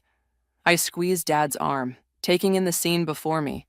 Fairy lights twinkling in the early evening light, white rose petals scattered along the natural aisle, and Elliot waiting under the flower-draped pergola. "Ready, sweetheart?" Dad whispered. More than ever. As we walked down the aisle, I caught glimpses of familiar faces. Mom in the front row, dabbing her eyes. April beaming from her maid of honor position. Marley giving me a subtle thumbs up from where she stood monitoring the event. Even Virgil's parents were there, sitting with dignity in their assigned seats. The only empty chair was Kendall's. Elliot's face glowed as I approached, and suddenly nothing else mattered. Not the family drama, not the empty chair, not the whispers about my sister's absence. Just us, our love, and this perfect moment. The ceremony was everything we'd planned. Simple, elegant, genuine. When we exchanged our handwritten vows, I heard Mom's distinct sob from the front row. As we sealed our marriage with a kiss, the garden erupted in authentic applause. The reception in the glass conservatory was in full swing when April grabbed my arm. "Incoming," she whispered, nodding toward the entrance. Kendall stood there in a white dress that could easily be mistaken for a wedding gown. "Oh, no, she didn't," Marley muttered, already moving to intercept. But Mom got there first. I couldn't hear their conversation, but I saw Mom firmly steering Kendall toward the ladies' room. Elliot squeezed my hand. "Want me to run interference?" "No," I said. "Let Mom handle it." 10 minutes later, Kendall emerged in a different dress, a simple blue cocktail number, with Mom beside her. They approached our table, Kendall looking subdued. "Skylar," she said quietly. "Can we talk?" I nodded, following her to a quiet corner of the conservatory. The string quartet was playing softly, and through the glass walls the garden twinkled with fairy lights. "I'm sorry," Kendall blurted out, "for everything. Mom made me really look at what I've done, and..." She twisted her hands together. "I've been awful." "Yes, you have." The dress, showing up in white, that was my last desperate attempt to... I don't even know what. Mom had a backup dress ready, like she knew I'd pull something like this. "She's finally stopped enabling you," I said gently. "I know, and Virgil..." She glanced across the room where he sat with his parents. "He was right to leave. I've been lying to everyone, including myself." Before I could respond, Dad clinked his glass for toasts. Mom stood up first, her voice carrying across the room. "When Skylar first told me about this wedding, I didn't understand. I thought she was being competitive, trying to overshadow her sister." Mom's eyes found mine. I was wrong. What Skylar and Elliot have created here tonight is a celebration of real love, responsibility, and truth. I've never been prouder of my daughter. Kendall's hand found mine. "She's right. This is beautiful. Not because it's expensive or extravagant, but because it's real. The night flowed on. Elliot and I had our first dance under the stars visible through the glass ceiling. April's toast had everyone laughing. Dad cried during our father-daughter dance.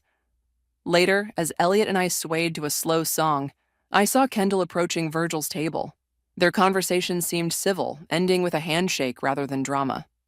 "Progress," Elliot murmured, following my gaze. "Mom's talking about making Kendall go to therapy," I said. "Actually talking about it, not just suggesting it."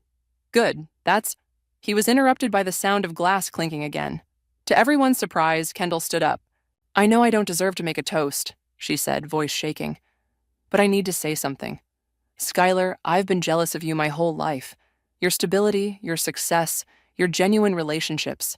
I tried to compete by being louder, more dramatic, more demanding. But looking around tonight, I finally understand. Real love doesn't need all that. It just needs truth." She raised her glass. "To my sister and her husband, thank you for showing me what real love looks like." The room raised their glasses, but I was already moving. I hugged my sister, feeling years of competition and resentment beginning to melt. "This doesn't fix everything," I whispered. "I know," she whispered back. "But it's a start." As the evening wound down, Elliot and I stood in the garden one last time, taking in the twinkling lights and sweet flower scent. "Happy?" he asked. I thought about the perfect wedding we'd created, the family healing that had begun, and the sister who might finally be growing up. More than I ever imagined possible. "I think that's the last of the thank you cards," I said, sealing the final envelope. Elliot and I sat at our usual cafe, the same one where we'd planned our wedding weeks ago. April slid into the seat across from us, dropping a folder on the table. "Fresh from the printer, your wedding photos." As we flipped through them, each image captured the genuine joy of that evening. The twinkling lights, the intimate ceremony, the heartfelt celebrations. But it was the candid shots that caught my eye. Mom and Kendall's private conversation in the garden, Dad wiping tears during his toast, Virgil and his parents sharing a quiet moment. "Speaking of family," Elliot said, checking his phone, "your sister's latest Instagram post is different." I looked at the screenshot he showed me. Instead of her usual carefully staged photos, Kendall had posted a simple selfie at her therapist's office. First step of many. Time to face some hard truths. Personal growth, 4-year therapy. "Well, that's new," April remarked. My phone buzzed. Mom calling. "Hi, Mom." "Skylar, are you free for lunch? Kendall's here and she has something she wants to discuss with you." I looked at Elliot, who nodded encouragingly. Sure, the usual place?" 20 minutes later, I found Mom and Kendall at our family's favorite diner. Kendall looked different. Minimal makeup, simple clothes, none of her usual flash. "I've been going through my finances with my therapist," she said after we ordered. "The reality is, I'm in serious debt, but I'm finally ready to deal with it." Mom squeezed her hand. "Tell her the rest." "I'm selling my car," Kendall continued, "and most of my designer stuff. I'm going to pay back everyone I took money from, the family, Virgil's parents, everyone." "That's impressive," I said carefully. "It's terrifying," she admitted, "but necessary," and she pulled out an envelope. "This is for you. It's not much, but it's the first installment on what I owe you for the art studio loan." Inside was a check for $200, small but symbolic. "I'm also moving in with Mom and Dad temporarily," she added, "to save money. My apartment lease is up next week anyway." "How are you feeling about all this?" I asked. "Honestly, horrible, humbled, embarrassed." She stirred her coffee. "But also, relieved? It's exhausting, trying to maintain this perfect image all the time." "Tell her about work," Mom prompted. "I got a job at the community art center, teaching kids classes. The pay isn't great, but it's steady and I actually love it." My phone pinged. A message from Marley. "Guess who just booked River Meadow Estate? Virgil, with his new girlfriend. Small ceremony, reasonable budget. Should I accidentally double book them?" I showed Kendall the message, watching her reaction carefully. She surprised me by laughing. Good for him. He deserves someone who won't try to bankrupt him. Mom beamed at both of us. My girls, finally acting like adults. Most of the time, Kendall smiled. I still have my moments. Yesterday, I almost bought a $500 purse before remembering my new budget. But you didn't buy it, I pointed out. No, I didn't. Progress, right? Our food arrived, and as we ate, the conversation flowed naturally. Kendall talked about her therapy insights, Mom shared stories from her early marriage struggles, and I found myself actually enjoying my sister's company. You know what I realized? Kendall said suddenly. Your wedding was perfect because it was authentically you. I was trying so hard to create this fantasy that I lost sight of what a wedding is actually about. Love? Mom suggested. Reality, Kendall corrected. Real love, real relationships, real responsibility. As we finished lunch, Kendall hugged me tightly. Thank you, she whispered. For what? For not giving me that loan. For showing me there's another way to live. For being my sister, even when I was awful. Mom was crying again, but this time they were happy tears. Outside the diner, Elliot was waiting to pick me up. He waved to Kendall and Mom. Ready to go home? He asked as I got in the car. I watched my sister and mother walking to their car, heads close together in conversation, both trying in their own ways to build something better. You know what? I said. I think we all are. The revenge I'd initially planned, showing up my sister with a perfect wedding, had transformed into something far more meaningful, a catalyst for genuine change. Sometimes the best revenge isn't about getting even, but about showing someone a better path forward. And sometimes, just sometimes, they actually take it. The last time I saw my sister smile was at our father's funeral. Not a grief-stricken smile or even a polite one. It was the kind of smile that made my stomach turn, the kind that spoke of victory rather than loss. I watched her from across the cemetery, her designer black dress catching the autumn wind as she clutched the will in her manicured hands. My name is Vada, and that day marked the beginning of the end of my relationship with my twin sister, Tori. He left everything to her. My mother whispered beside me, her voice trembling. Everything except the old beach house. Linda, Mom, grabbed my hand, squeezing it so tight I could feel her wedding ring pressing into my skin. I watched Tori strut across the cemetery like it was a runway, her heels sinking slightly into the damp grass with each step. She stopped in front of us, that smile still playing on her lips.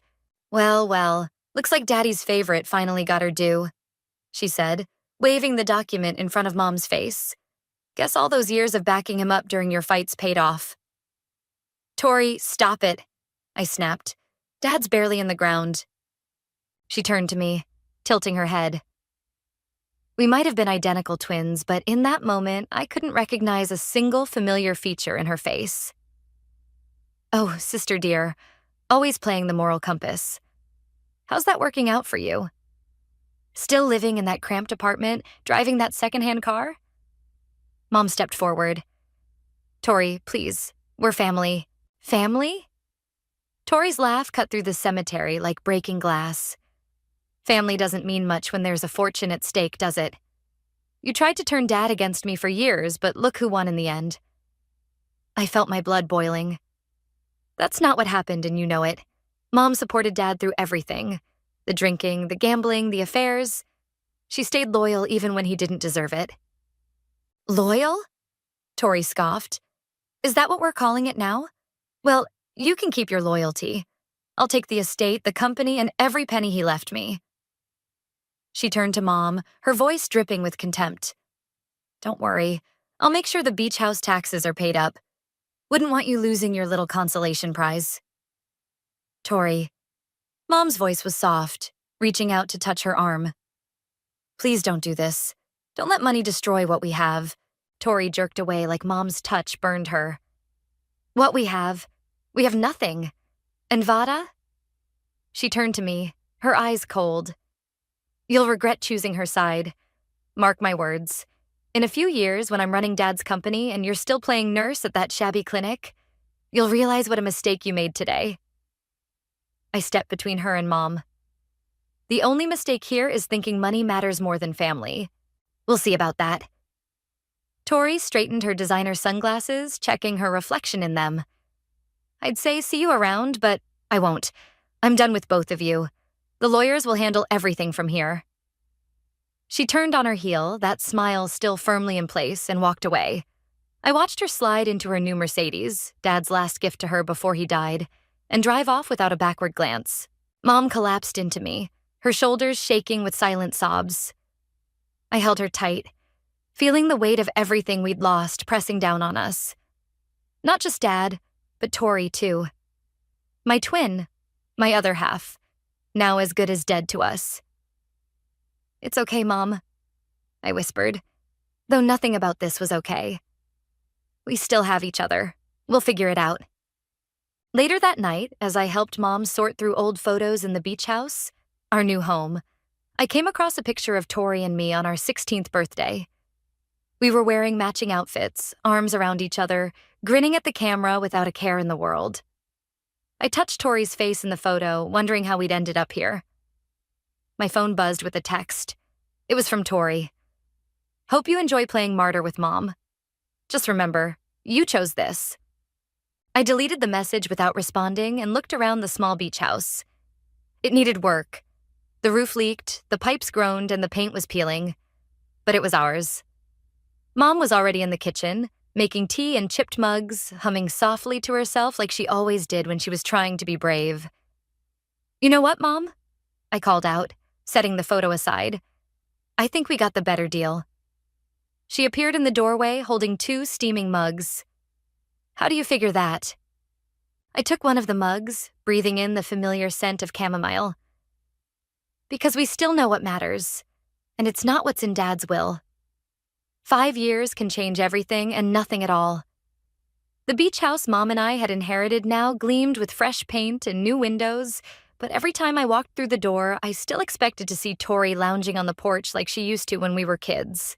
"Look what came in the mail today," Mom said, waving a glossy magazine as I arrived for our weekly dinner. She'd aged gracefully these past years, her silver hair catching the sunset streaming through the windows. I took the magazine, and my breath caught. There was Tori on the cover of Business Success, looking polished and powerful in a red blazer. The headline read, "Rising Star, How the CEO Turned a Family Business into a Fortune 500 Company." Well, she certainly got what she wanted, I said, tossing the magazine onto the coffee table. Mom touched my arm. "Sadie called earlier. She said she saw Tori at that new restaurant downtown last week. Apparently, she asked about you." "Did she now?" I pulled plates from the cabinet, trying to ignore the familiar ache in my chest. "Probably just wanted to make sure I'm still struggling without Dad's money." "Actually," Mom hesitated, "Sadie said she seemed different. Maybe—" The doorbell interrupted her. I opened it to find Lyle, my boyfriend of 2 years, holding a bottle of wine and wearing that crooked smile I loved so much. "Sorry I'm late," he said, kissing my cheek. "The hospital was crazy today." He handed the wine to Mom. "Linda, you look lovely as always." We settled around the dinner table, the conversation flowing easily as it always did with Lyle. He'd been my rock through everything, never judging my choice to stand by Mom, never questioning why I stayed at the community clinic instead of chasing bigger opportunities. "Oh, before I forget," Mom said, reaching for her phone, "your cousin Rachel sent me this link. You might want to see it." She passed me her phone, and I nearly choked on my wine. It was an invitation to a charity gala, and there at the top was Tori's name as the host. The event was next week, promising an evening of philanthropy and networking at the city's most exclusive hotel. "She sent invitations to the whole family," Mom explained softly. "Even me." Lyle squeezed my hand under the table. "Are you thinking of going?" I stared at the screen, at the RSVP button that seemed to pulse like a warning. "I don't know. It feels like a trap." "Or maybe," Mom ventured, "it's an olive branch?" Later that night, as Lyle and I walked along the beach, the waves crashing against the shore matched my turbulent thoughts. "You know," he said, "sometimes the hardest thing isn't standing up for what's right. It's maintaining that stance when the world tries to make you doubt yourself." I kicked at the sand. "I don't doubt myself. I doubt her." "You didn't see her that day at the funeral, Lyle? The way she looked at Mom." My phone buzzed. A text from Sadie. "Girl, you need to see this." Attached was a link to a business article about Tori's company. The headline made my heart skip. "Bailey Enterprises faces securities investigation." "What is it?"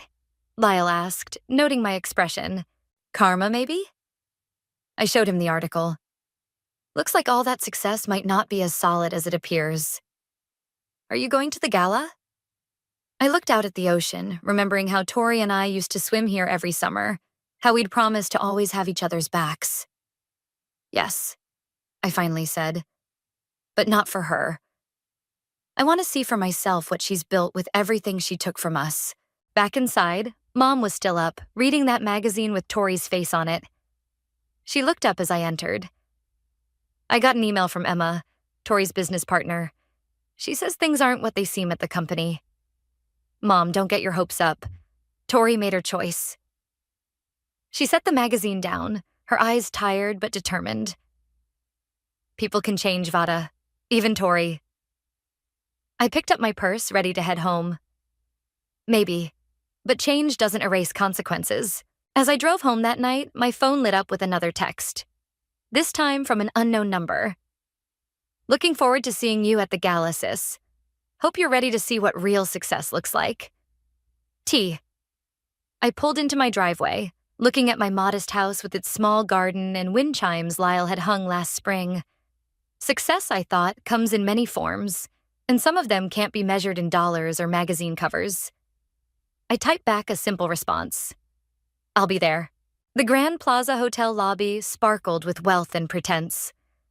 I smoothed down my simple black dress, the nicest thing I owned, and felt Lyle's reassuring presence beside me. Ready? He whispered, offering his arm. As I'll ever be.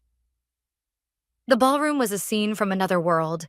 Crystal chandeliers, ice sculptures, and people wearing jewelry that could probably fund my clinic for a year. And there, holding court in the center of it all, was Tori. She spotted me immediately. Twin radar, I suppose. For a moment, something flickered across her face, something that reminded me of the sister I used to know. Then her professional mask slipped back into place. Vada, she called out, gliding toward us. You actually came. Her eyes swept over my dress, my shoes, Lyle. And you brought a friend? My partner, Lyle, I said firmly. He's a doctor at Memorial. How quaint. Tori's smile didn't reach her eyes. Well, enjoy the party. Open bar, though maybe stick to the domestic wines. She turned to leave, but I caught her arm. That's it? 5 years and that's all you have to say? She jerked away. What do you want me to say? How's Mom? Still living in that shabby beach house? The house is beautiful now, not that you'd know. A woman in a sharp business suit approached us, her heels clicking against the marble floor. Tori, the investors are asking for you. She turned to me, recognition dawning. You must be the twin sister. I'm Emma, Tori's business partner. Nice to meet you, I said, noticing how Tori tensed at Emma's arrival. The famous Vada.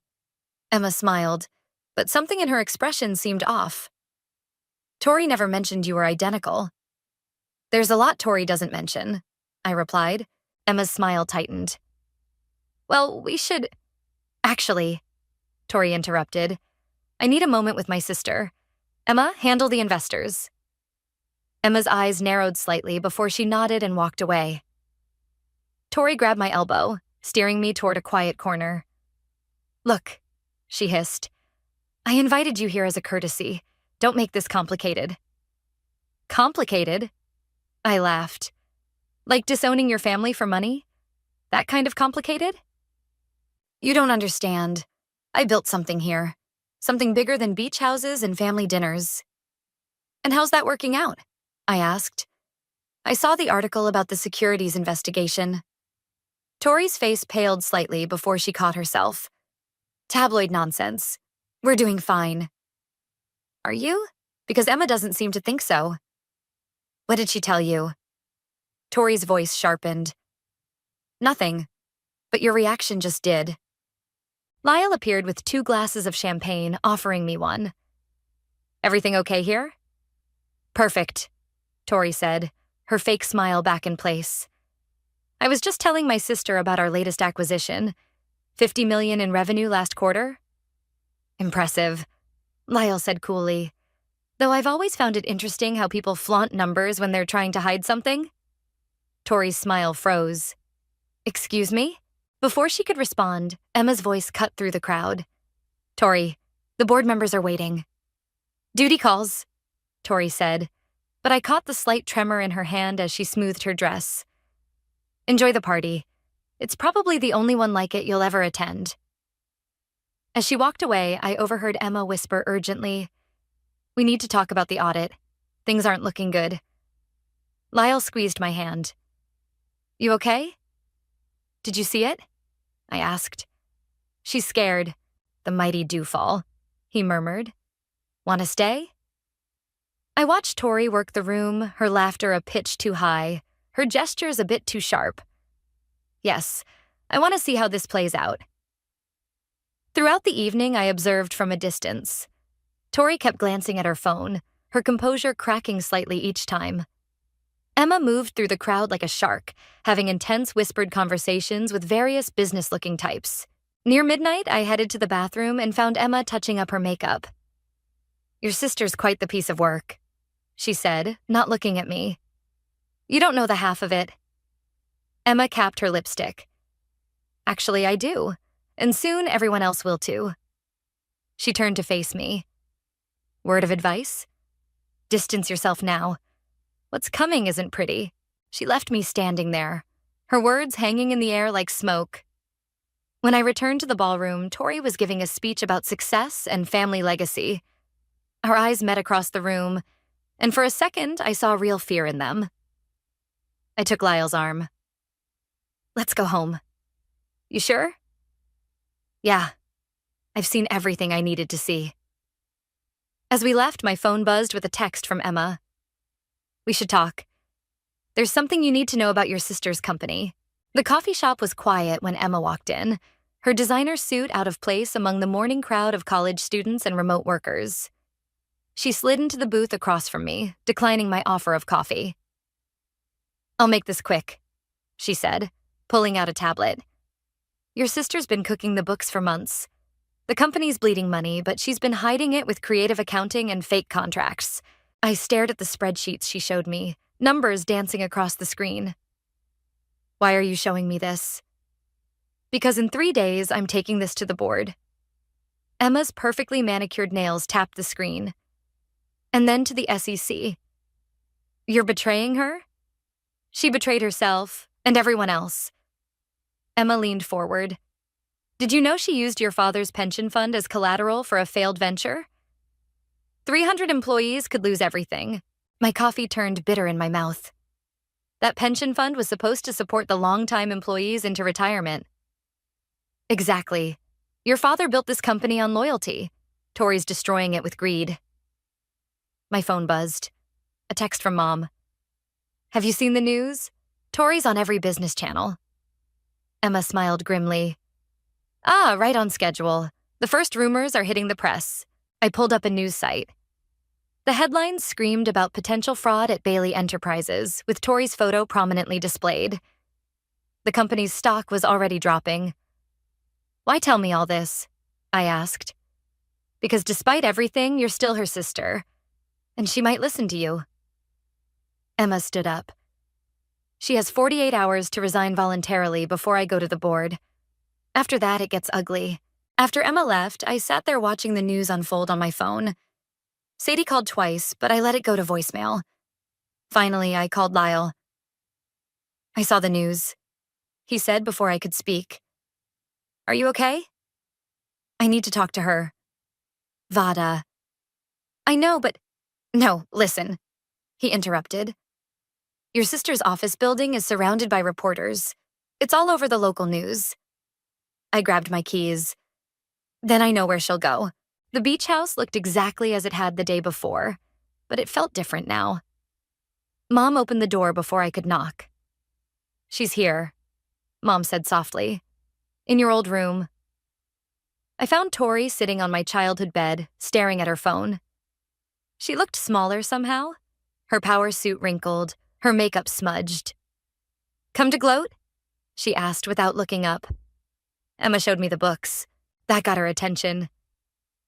She looked up, Mascara streaked under her eyes. Of course she did. Guess the knife in my back needed a twist. The pension fund, Tori? Really? I was going to fix it. She stood up, pacing. One good quarter. That's all I needed. The Asian deal was supposed to save everything. By gambling with people's retirements, Dad's employees trusted you. Dad's employees? Tori laughed hysterically. Dad was a drunk who got lucky in business. I built this company into something real. And now you've destroyed it. Her phone buzzed again. She glanced at it and went pale. No. What? Emma's called an emergency board meeting for tomorrow morning. Tori sank back onto the bed. It's over. Everything I built, gone. I sat beside her, close enough to smell her expensive perfume. You did this to yourself. Like you did so much better, she snapped. Still working at that tiny clinic, living in that small house? At least I can sleep at night. Tori's phone buzzed again. A text from Emma. Resign now, or tomorrow I show them everything. She's bluffing, Tori whispered, but her voice shook. Is she? Tori stood suddenly, grabbing her purse. I need to go. I can still fix this. Tori, wait. But she was already running down the stairs. I heard Mom call out to her, heard the front door slam, heard tires screech on gravel. Mom appeared in the doorway. What happened? She's going to make it worse, I said, pulling out my phone to call Lyle. Should we try to stop her? I looked at the empty doorway where my sister had disappeared. No. Sometimes people need to hit bottom before they can see the truth. My phone buzzed with a text from Emma. Your sister just called, threatening to expose my past indiscretions if I go to the board. Watch the news tomorrow. This won't end well for her. I looked out the window at the ocean, remembering how Tori and I used to believe we were unsinkable. Now I wondered if anyone would be able to save her from drowning in the mess she'd created. Mom, I said, I think tomorrow's going to be a very bad day. The news broke at 9 a.m. sharp. I watched from the clinic's break room as Tori's face filled every screen, the crawling headlines telling the story. CEO steps down amid fraud allegations. Bailey Enterprises stock plummets. Federal investigation launched. My phone hadn't stopped buzzing since dawn. Sadie, Lyle, cousins I hadn't heard from in years. Everyone wanted to know if I'd seen the news. But one message stood out from the rest. I need you. Please. T. I found her at Dad's grave, of all places. She sat on the damp grass, her designer suit ruined, clutching a half-empty bottle of scotch. Dad's favorite brand. Fitting, isn't it? She slurred as I approached. Daddy's golden child, drinking herself stupid at his grave. He'd be so proud. Give me the bottle, Tori. She hugged it closer. Why? Afraid I'll turn out like him? Too late for that. She took another swig. Emma played me. All this time she was gathering evidence, building her case. She gave you a chance to step down quietly. And let her take my company? Never. Tori laughed bitterly. Well, guess what? She got it anyway, along with every other vulture on the board. I sat down beside her, ignoring the morning dew soaking through my scrubs. What happens now? Now? She gestured wildly with the bottle. Now I get to watch everything I built burn to the ground. The SEC is investigating. The pension fund is gone. My accounts are frozen. Her voice cracked. I have nothing. You have family. Family? She turned to me, mascara streaking down her cheeks. I threw that away, remember? For this. For nothing. A jogger passed by, doing a double take at the sight of us. Tomorrow's tabloid headline, no doubt. Disgraced CEO drunk at father's grave. Come on, I said, standing up. You can't stay here. Where am I supposed to go? The press is camped outside my apartment. My so-called friends won't take my calls. Even my assistant quit. You're coming home. She looked up at me, squinting against the morning sun. Home? The beach house. Mom's already made up your old room. Mom hates me. Mom loves you, despite everything. I held out my hand. Come on, sis. Let me help. She stared at my hand for a long moment before taking it, stumbling as she stood. I caught her, and for a second she leaned into me like we were kids again, seeking comfort after a nightmare. I really screwed up, didn't I? She whispered. Yeah, you did. The drive to the beach house was silent, except for the radio news still dissecting Tori's downfall. I switched it off after the third mention of potential criminal charges. Mom was waiting on the porch, just like I knew she would be. Tori froze in the car, gripping the door handle. I can't, she said. Not after everything I said to her. You can and you will. I got out and opened her door. Because that's what family does. We come home when we have nowhere else to go. Mom met us halfway down the path. For a moment, no one moved. Then Tori crumpled, falling into Mom's arms like she was 5 years old again. I'm sorry, she sobbed. I'm so sorry. Shh, Mom stroked her hair. Let's get you inside. Later, after Tori had showered and fallen into an exhausted sleep, I found Mom in the kitchen making tea. She left a note, Mom said, holding out a crumpled paper. On her pillow. I found it when I was making up her room. I read it, my hands shaking. I know I don't deserve your help, but I don't know who else to trust. Everything's falling apart, and it's all my fault. Please don't turn me away. She's going to need us, Mom said, pouring 3 cups of tea. The worst is still coming. My phone buzzed with a text from Emma. Your sister's lucky to have you. But be careful, she's desperate, and desperate people do desperate things. As if on cue, I heard Tori's voice from upstairs. No, you listen. I don't care what it takes. Find something on Emma. Everyone has secrets. Dig deeper. I exchanged looks with Mom. The road ahead would be harder than we thought. One step at a time, Mom said, reading my expression. First, we get her through tonight. I nodded, picking up a cup of tea to take to Tori. Whatever she was planning, whatever was coming next, she wouldn't face it alone. Not this time. You need to stop this, Tori, I said, barging into her room and holding up my phone. On the screen was a news alert. Former CEO accused of harassment campaign against board members. Tori barely looked up from her laptop. 3 days at the beach house had done little to temper her revenge plotting. They deserve everything coming to them. The restraining order Emma just filed says otherwise. She's lying. Tori slammed her laptop shut, just like she lied about everything else. Did she, or did she just expose your lies? Tori stood up, pacing the small room like a caged animal. You don't understand. I had plans. The Asian merger was going to save everything. If she'd just given me more time to lose more people's money? I picked up a stack of newspapers from her desk. Have you even read these? The pension fund is gone, Tori. People who worked for Dad for 30 years have nothing. I can fix it. How? By digging up dirt on Emma? By threatening the board members? I threw the papers down. When does it stop? A knock at the door interrupted us. Mom stood there, holding her phone. Tori, honey, your lawyer's on the line. He says it's urgent. Tori grabbed the phone and disappeared downstairs. Mom gave me a worried look.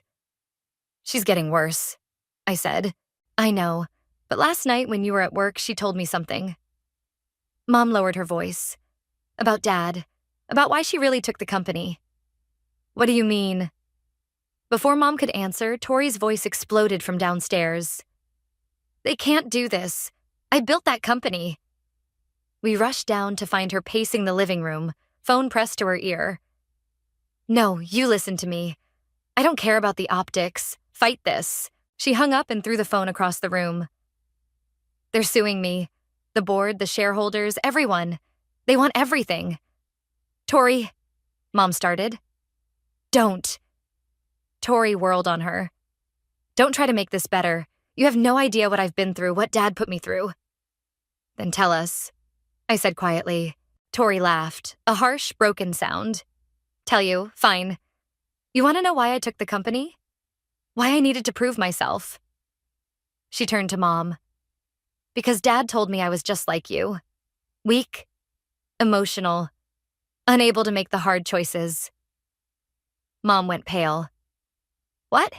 The night before he died, he called me to his office. Said he was changing his will, leaving me the company instead of splitting it. Said I had to be different from you. Better. Tori's voice cracked. He said the only way to succeed was to be ruthless, to cut out anything, anyone who might hold me back. Oh, honey, Mom whispered. So I did it. I became what he wanted, cut out my weakness. Tori's eyes filled with tears. And look where it got me. The silence that followed was deafening. Finally, I spoke. Dad was wrong. Was he? Tori gestured around. Mom stayed strong through his abuse, his affairs, everything. And what did she get? A broken-down beach house and a daughter who abandoned her. No, Mom said firmly. I got peace. I got to keep my soul. And now I have both my daughters back. You don't want me back, Tori whispered. I'm poison. Everything I touch turns to ash. I crossed the room and grabbed her shoulders. Then let it burn. Start over. How? The lawsuits will take everything. Then let them. I shook her gently. Give it up, Tori. All of it. The company, the money, the revenge, just let it go. And then what? Her voice was small, almost childlike. Then we rebuild. Together. I pulled her into a hug, feeling her resist for a moment before collapsing against me. But first, you have to stop fighting. Mom joined us, wrapping her arms around both of us. Your father was wrong about so many things, she said softly. Don't let him be wrong about you too. Tori's phone buzzed from where it had landed. She pulled away to retrieve it, reading the message with shaking hands. Emma's offering a deal, she said. If I cooperate with the investigation, return what's left of the pension fund, they'll ask for leniency. Take it, I said immediately. But take it, Tori. End this. She looked between Mom and me, then down at her phone. Finally, she nodded. Okay, she whispered. Okay. As she stepped outside to call her lawyer, Mom touched my arm. She's going to need us more than ever now. I watched my sister through the window, standing at the edge of the deck, looking out at the ocean. I know. And this time we'll be there. The courthouse steps were crowded with reporters when we arrived. Tori gripped my hand, her fingers ice cold despite the summer heat. Gone were the designer suits and perfect makeup. She wore a simple blue dress Mom had bought her at the department store. Ready? I asked. She nodded, her face pale but determined. I have to do this. The camera started flashing as soon as we emerged from the car. Reporters shouted questions. Miss Bailey, what do you say to the employees who lost their pensions? Any comment on Emma's testimony? Are the rumors of offshore accounts true? Lyle and Mom flanked us like bodyguards as we pushed through the crowd. Just before we reached the doors, I heard a familiar voice. Tori? Wait. Emma stood at the bottom of the steps, looking immaculate as always. Tori froze. What are you doing here? I demanded. Haven't you done enough? I came to give her this. Emma held out a USB drive. It's everything. All the evidence, including things the board doesn't know about yet. Tori stared at the drive. Why? Because you're going in there to tell the truth, aren't you? Emma's voice softened. This will prove you're being honest. It might help. Tori reached for the drive with trembling fingers. I don't understand. You destroyed me. No, Emma said firmly. You destroyed yourself. I just couldn't watch you take everyone else down with you. Inside the courtroom, Tori sat before the judge, her voice steady as she detailed everything. The fraudulent contracts, the hidden losses, Dad's manipulation, her desperate attempts to prove herself. And the pension fund? The judge asked. I've liquidated everything, Tori replied. My properties, investments, everything of value. It covers about 60% of what was lost. And the remaining 40%? I'll spend the rest of my life paying it back if I have to. The judge studied her for a long moment. Miss Bailey, do you understand the severity of your actions? Yes, Your Honor. Tori's voice cracked. I destroyed people's lives trying to live up to a legacy that was toxic to begin with. I became exactly what my father wanted, and in doing so, I lost myself. The sentencing felt both harsh and merciful. 5 years probation, complete restitution of funds, community service, a lifetime ban from serving as an officer in any public company. Outside, the reporters were still waiting. But this time, Tori faced them directly. I have a statement to make, she said, her voice carrying across the crowd. To everyone I hurt, the employees, the shareholders, my family, I am deeply sorry. I can't undo what I did, but I will spend every day trying to make it right. Back at the beach house, we sat on the deck watching the sunset. Mom brought out coffee, and for a while, no one spoke. I got a job offer today, Tori finally said. I turned to her, surprised. Already? The community center where I'll be doing my service hours.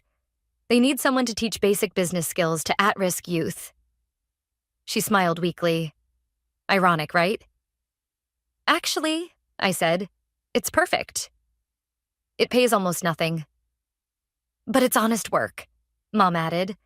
That's worth more than any salary. Tori's phone buzzed. Her first new phone, a basic model to replace the expensive one she'd had to sell. It was a text from Emma. You did the right thing today. Good luck. She's not wrong, I said, reading over her shoulder. You did good today, sis. I'm scared, Tori admitted. I don't know how to be normal, how to live without all the things I thought made me successful. Lyle, who'd been quiet until now, spoke up. Success isn't about what you have. It's about who you are. And who am I now? Tori asked softly. You're my daughter, Mom said, taking her hand. You're Vada's sister. You're someone who faced her mistakes and chose to make them right. You're starting over, I added. And this time, you're not alone. The sun dipped below the horizon, painting the ocean in shades of gold and pink. Tori leaned her head on my shoulder, just like she used to when we were kids. Thank you, she whispered, for not giving up on me. That's what family does, I replied. We hold on, even when it's hard, even when it hurts, even when we don't deserve it.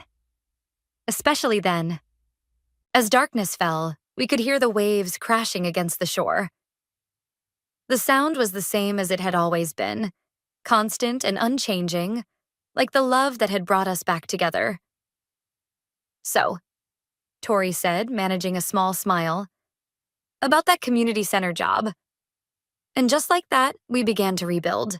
The autumn wind carried the scent of salt and coffee as I stepped onto the community center's back patio. Tori stood at the railing, watching her students file out after their evening business class. Miss T, one teenager called out, waving. I got that job at the cafe. That's fantastic, Maria. Tori beamed. Remember what we talked about with the register counts? Trust but verify.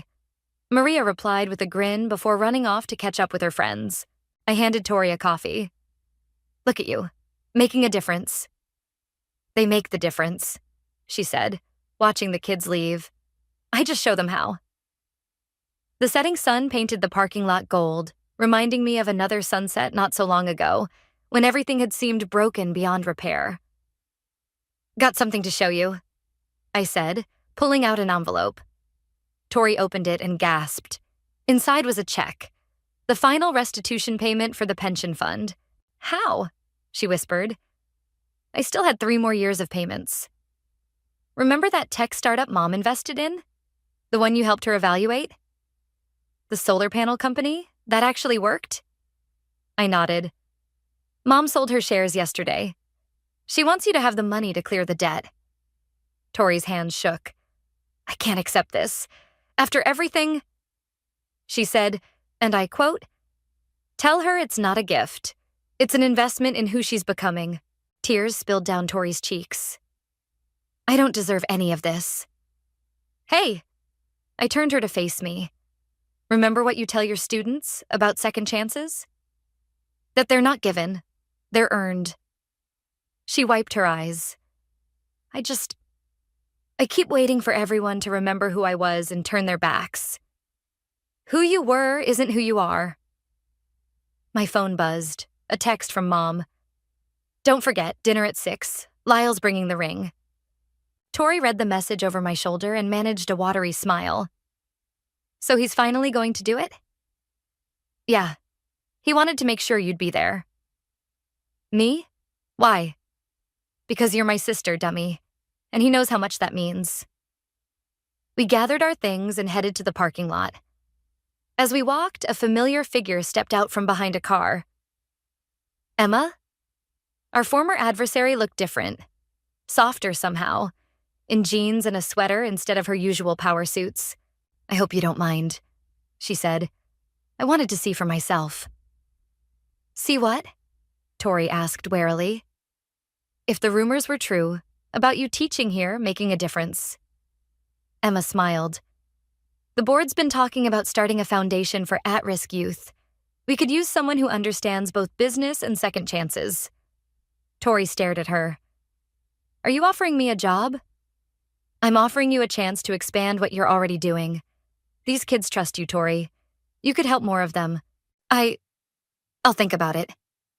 Emma nodded and turned to leave, then stopped. For what it's worth, I like this version of you better. After she left, Tori and I stood in the gathering darkness. Well? I asked. I don't know. The community center needs me.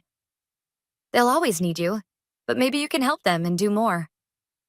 Tori linked her arm through mine as we walked to my car. When did you get so wise? Probably around the same time you got so humble. At the beach house, Mom was setting the table while Lyle nervously fiddled with his pocket. The engagement ring would stay hidden until dessert, but we all knew what was coming.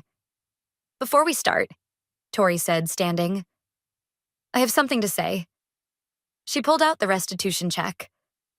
Mom, I can't take this. Yes, you can. Mom replied firmly. No, listen. I want to use it to start a scholarship fund. For kids like Maria, who deserve their own second chances. The pride in Mom's eyes could have lit up the whole beach. Even better. As we sat down to eat, I looked around the table. At Mom, who never lost faith. At Lyle, who stood by us through everything. At Tori, who lost everything only to find something more valuable. Remember when you said I'd regret choosing Mom's side? I asked her softly. She winced. I was so wrong. No, I said, squeezing her hand. You were right. I do regret it. She looked at me, startled. I regret that it took losing you to bring you back to us. Really back to us. Tori squeezed my hand back. Me too, sis. Me too. Outside, the waves crashed against the shore, constant and unchanging. But inside, everything had changed. And finally, wonderfully, it had changed for the better.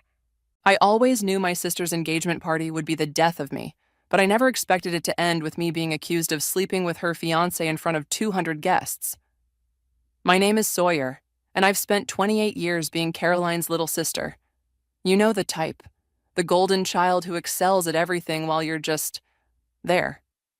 Tonight was supposed to be her moment again, and I was determined to fade into the background like always.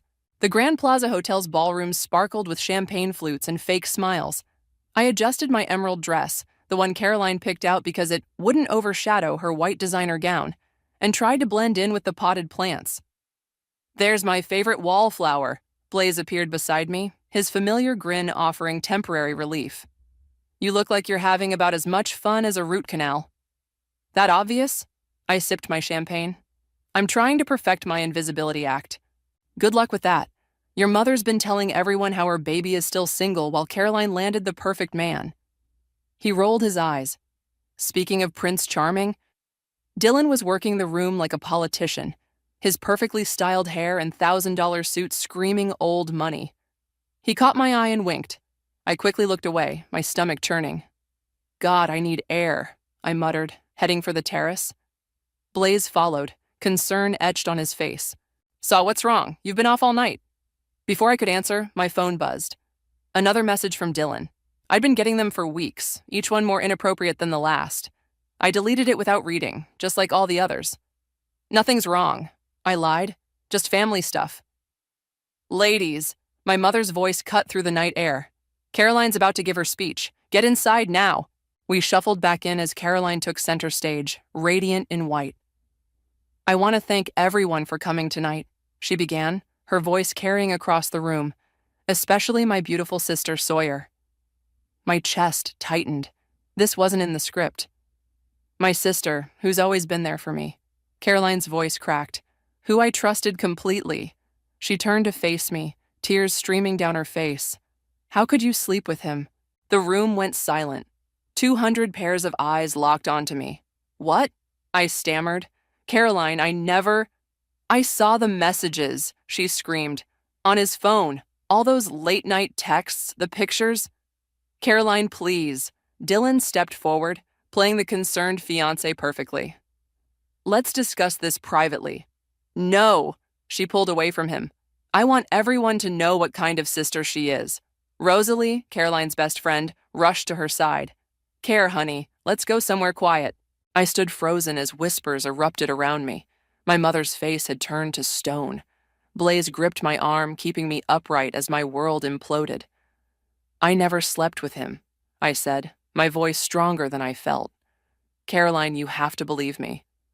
Show them your phone then, Rosalie challenged, her eyes glinting with something I couldn't quite place.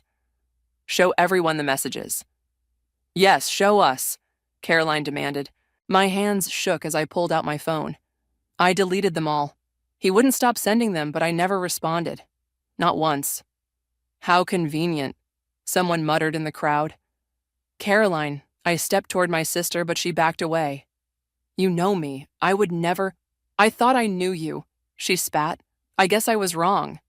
The room spun as Caroline stormed out, Rosalie close behind. Dylan gave me one last look. Was that a smirk? Before following them. Well, my mother said, her voice arctic. I suppose the party's over. As guests began filtering out, Blaze pulled me aside. What really happened? I took a shaky breath. Remember when you said I've been off lately? It's because of Dylan. He's been messaging me for weeks, getting more aggressive each time. I kept deleting them because I didn't want to hurt Caroline, but I pulled out an envelope from my clutch. I also kept screenshots, just in case. In case of what? I watched as Rosalie hurried after my sister, her designer heels clicking against the marble floor. Something about her eagerness to fuel the drama didn't sit right. In case exactly this happened, I said quietly. And now I think I know why. The ballroom emptied around us, leaving behind half-empty champagne glasses and shattered family ties. But as I gripped the envelope containing proof of Dylan's true nature, one thing became crystal clear. This wasn't over. Not by a long shot. You need to see this now, I said, pounding on Caroline's apartment door. The hallway was eerily quiet at midnight, but I knew she was home. Her car was in its usual spot, and I'd seen her bedroom light on. Go away. Her voice was thick with tears. Care, please. I have proof. I pressed my forehead against the door. I'm not leaving until you let me show you. The lock clicked, and Caroline appeared. Mascara streaked across her face.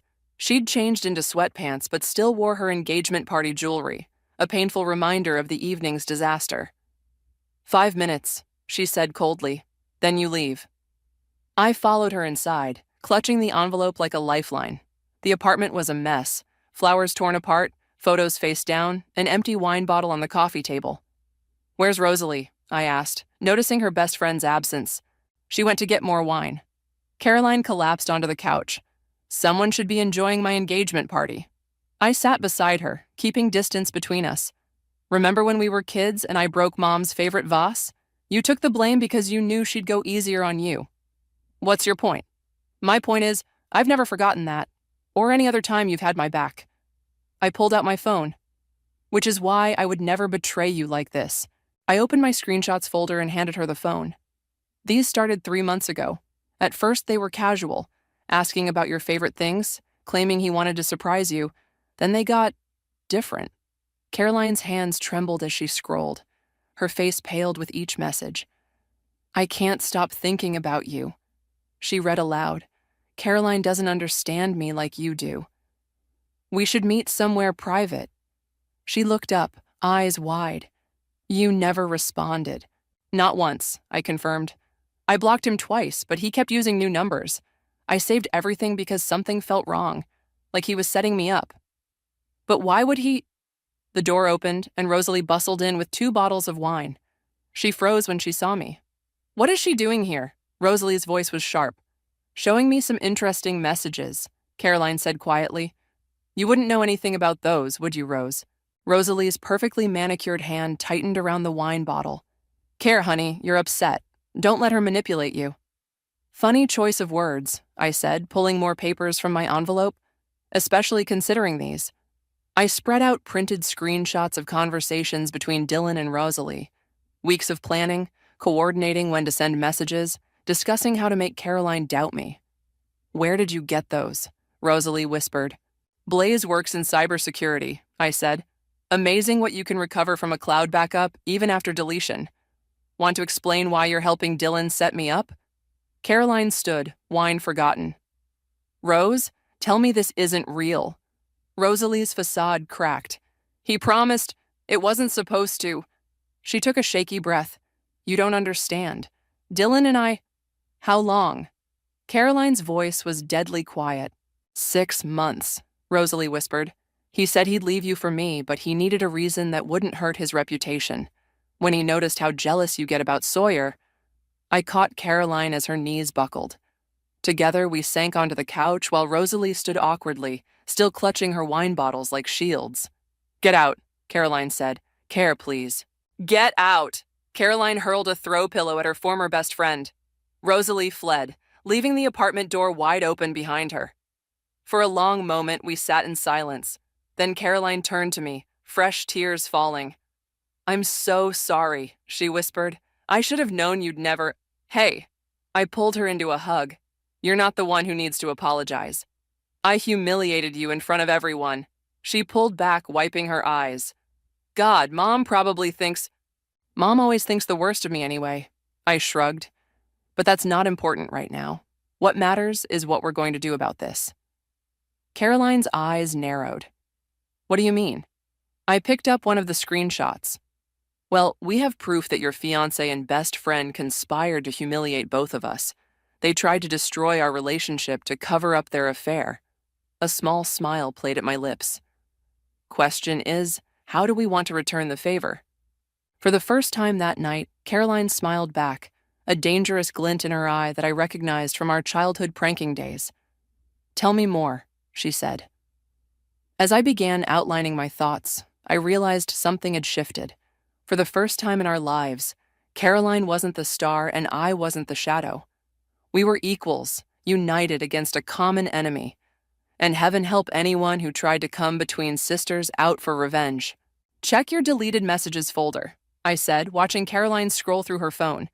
We'd moved to her kitchen table, surrounded by coffee cups and revenge plans.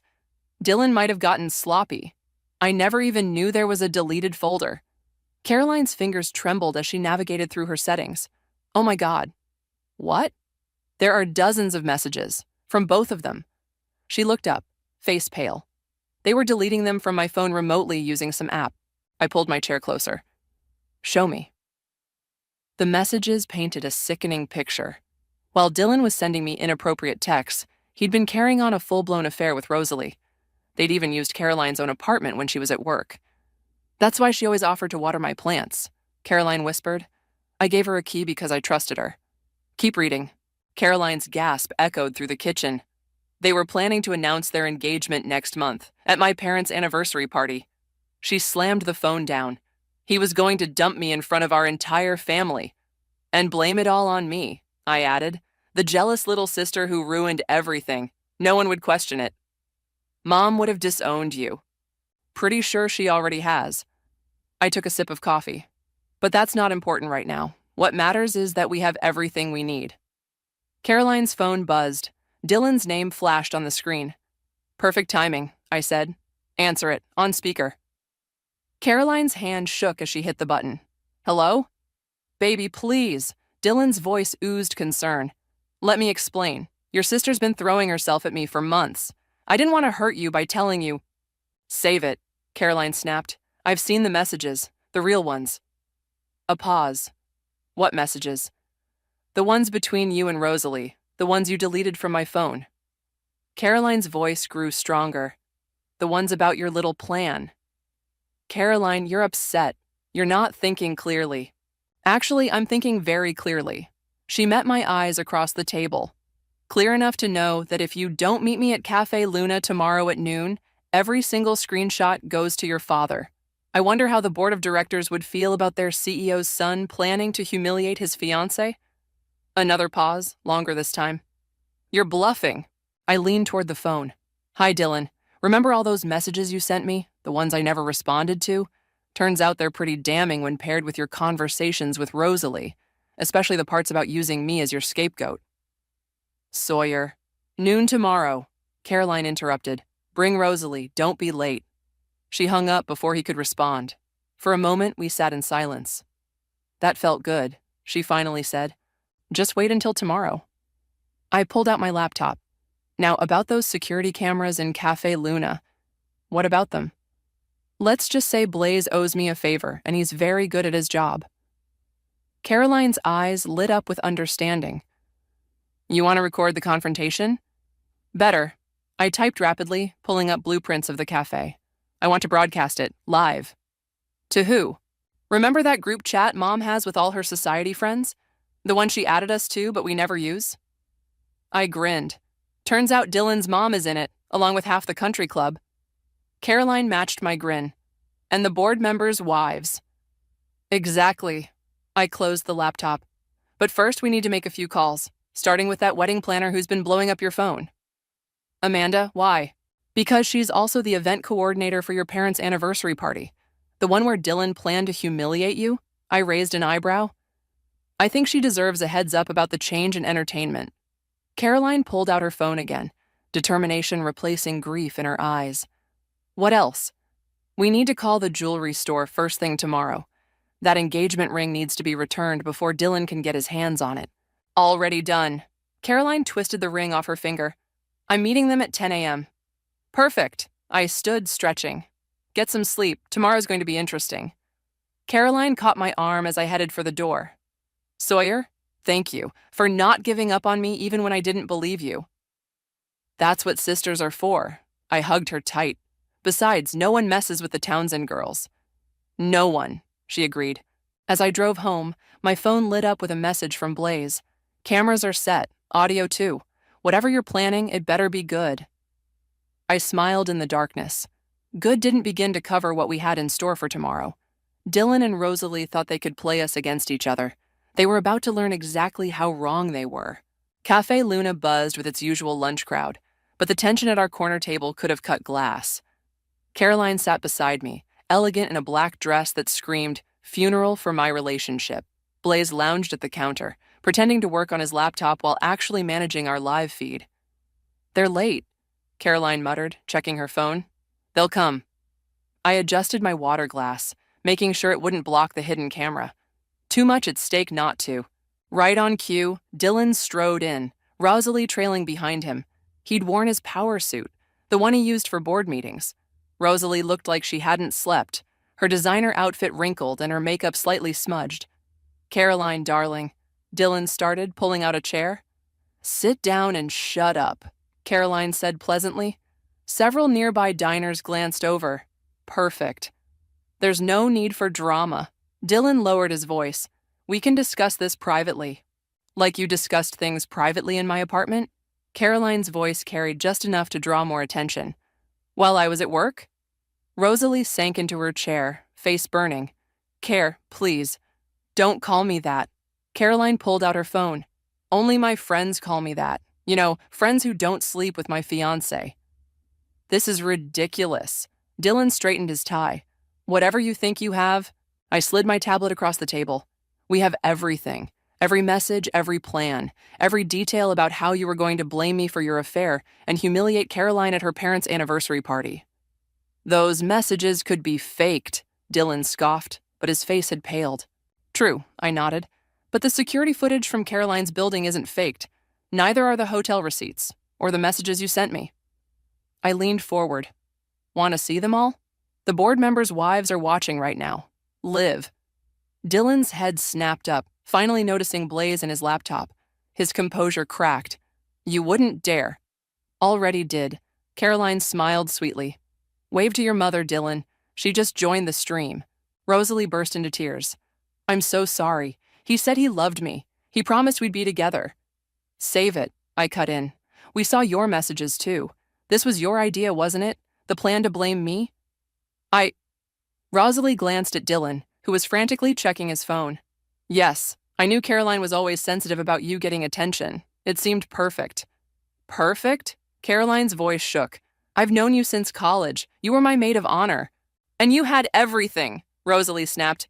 The perfect job, the perfect fiancé, the perfect life. I was just your shadow, always the backup plan. How's it feel? I asked quietly. Being someone's shadow? The irony wasn't lost on Caroline. She reached for my hand under the table. The ring, she said to Dylan. It's already back at the jeweler's, along with evidence of how you used company funds to pay for your little rendezvous. Dylan's face went from pale to gray. You can't prove... Check your email, I suggested. The board should be receiving their copies right about now.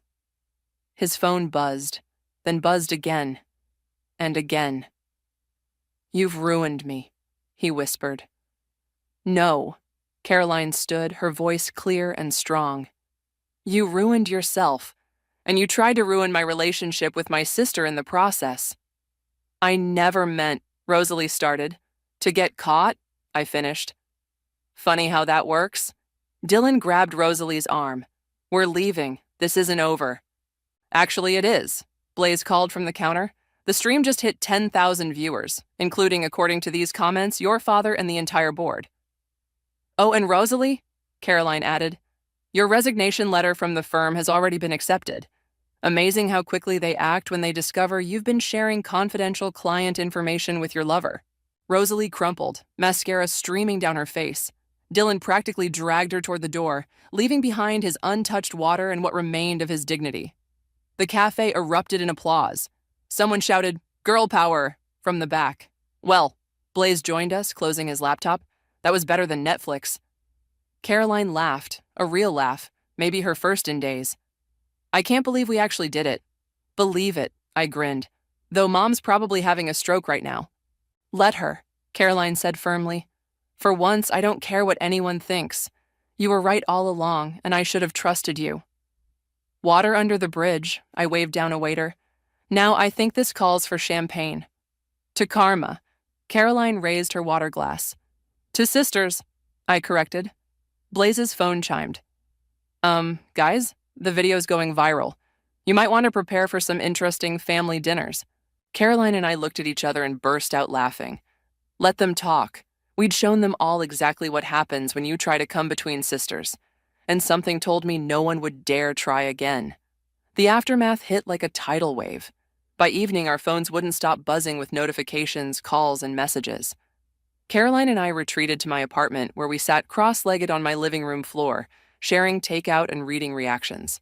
Listen to this one. Caroline held up her phone. Best Karma video ever. The look on his face when they mentioned the board meeting.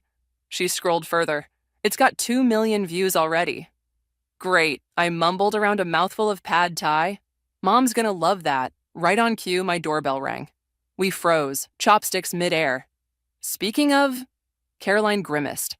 I opened the door to find our mother, perfectly coiffed despite the late hour, clutching her designer handbag like a shield. Well, she said, sweeping past me, I suppose I should be grateful I found out about this from the video rather than the country club gossip circle. Hello to you too, Mom. I closed the door. Would you like some pad thai? What I'd like, she perched on my sofa, is an explanation. Do you two have any idea what you've done? Caroline stood, shoulders back. Yes, actually. We exposed a cheater and a liar before he could humiliate me at your anniversary party. By humiliating him first? Creating a social media spectacle? No, I joined my sister. By telling the truth. Something Dylan and Rosalie should have tried. Mom's facade cracked slightly. Rosalie, too. But she was like a daughter to me. Yeah, well, Caroline's voice broke. She was like a sister to me, and that didn't stop her from sleeping with my fiancé in my own apartment. Mom's expression softened. She patted the sofa beside her. Sit, both of you. We complied, feeling like kids again. I received some interesting calls today, Mom continued, from the wives of several board members. They're all quite impressed with how you handled things. They are? I blinked. Apparently you're being hailed as some sort of, what did Margaret call it? Sister's goals? Mom shuddered delicately at the modern phrase. The point is, you protected each other, though your methods were rather dramatic. That was my idea, I admitted. The public exposure. No, Caroline interrupted. It was our idea. We did it together. Mom studied us for a long moment. You know, when you were little, all I wanted was for you to be close. But somewhere along the way, she sighed. Perhaps I contributed to the distance between you. Mom, I started. Let me finish. She straightened her skirt. Sawyer, I may have been unfair to you over the years, always comparing you to Caroline. May have been? Caroline scoffed. Caroline, Mom's voice sharpened. You're not innocent either. You've taken advantage of that favoritism. We sat in stunned silence. Our mother had never been this direct about family dynamics. The video of your confrontation made me realize something, she continued. You're strongest when you're together, and I'm proud of you both. You're proud of us causing a social media scandal? I couldn't help asking. I'm proud of you standing up for what's right. Mom actually smiled, though next time, perhaps consider a more private venue. Caroline laughed. No promises. Now, Mom stood, smoothing her dress. About the anniversary party next week. We don't have to go, Caroline said quickly. After all this drama. Of course you're going, Mom cut her off. In fact, I'm counting on it. Several guests have specifically asked if you'll be there. Apparently they're hoping for an encore performance. I choked on my water. Mom! What? If my daughters are going to be internet sensations, I might as well embrace it. She headed for the door, then paused. Oh, and Sawyer, wear that emerald dress again. It suits you. After she left, Caroline and I stared at each other in disbelief. Did our mother just approve of our revenge plot? I asked. I think she did. Caroline grabbed her phone. And speaking of the anniversary party, have you seen Dylan's latest post? I leaned over to look. Dylan had posted a formal apology, claiming temporary insanity and begging for professional forgiveness. Damage control, I snorted. Too little, too late. Way too late, Caroline agreed. But you know what this means? What? He's desperate, which means he might try something at the anniversary party. Her eyes gleamed. Want to plan one more performance? I grabbed my laptop. Call Blaze. If Dylan wants an encore, let's give him one he'll never forget. As we began plotting, I realized something had fundamentally shifted. Not just between Caroline and me, but in how we saw ourselves. We weren't the golden child in the shadow anymore. We were simply sisters, united and unstoppable. And anyone who thought our cafe showdown was impressive hadn't seen anything yet. The country club ballroom glittered with 30 years of anniversary celebrations. Mom had outdone herself, crystal chandeliers, ice sculptures, and enough champagne to float a yacht. But Caroline and I were focused on the security feed playing on my phone. There, Caroline pointed. Dylan just arrived, and he's not alone. Sure enough, Rosalie slipped in through the side entrance moments after him. They were trying to be subtle, but the furtive glances gave them away. Right on schedule, I texted Blaze, who was monitoring the club's security system from his car outside. Start recording. I can't believe they actually came, Caroline whispered, accepting a champagne flute from a passing waiter. Of course they did. Dylan's father is on the board with Dad. Missing this party would be career suicide. Speaking of careers, Caroline nodded toward the entrance. Look who else showed up. Amanda, the wedding planner, strutted in wearing a dress that screamed revenge. She'd been furious about losing Caroline's commission, and even more furious when she discovered Dylan had been hitting on her assistant. Perfect, I grinned. Everyone's here. Ready? Caroline squared her shoulders. Born ready. We split up, working the room separately. I caught snippets of conversation as I moved through the crowd, mostly about our viral video with a healthy dose of speculation about tonight's events. Ladies and gentlemen, Dad's voice boomed through the speakers. "If I could have your attention..." That was my cue. I slipped behind the makeshift stage where the band was setting up, giving Blaze the signal through my phone. The lights dimmed slightly as Dad continued his anniversary speech. Mom beamed beside him, but her eyes kept darting to where Caroline stood near the dessert table. She knew something was coming. "And now," Dad wrapped up, "I believe my daughters have prepared a special presentation." Caroline joined me on stage as the giant screen behind us flickered to life. Confused murmurs rippled through the crowd when security camera footage appeared, showing Dylan and Rosalie entering the party separately. "What is this?" Dylan stood up, his face reddening. "This," Caroline spoke into the microphone, "is what a desperate man looks like." The screen split to show multiple angles of Dylan and Rosalie's arrival, along with timestamps from the past hour. Then it switched to footage from earlier that day, them meeting in a hotel lobby, planning their entrance. "Turn it off," Dylan demanded, starting toward the stage. "But wait, there's more." I took the microphone. "Let's see what else our friend Dylan's been up to since our little cafe chat." The screen filled with screenshots. Dylan messaging other women, including Amanda's assistant. Messages to his father claiming Caroline was unstable. Emails to board members trying to spin the situation. "You see," Caroline addressed the stunned crowd. "Dylan thought he could salvage his reputation by painting us as crazy, vindictive women." "Which might have worked," I added, "if he hadn't used his company email for everything." Rosalie burst into tears and ran for the exit. Dylan stood frozen, watching his career implode in real time as board members and their wives whispered and pointed. "Oh, and Dad?"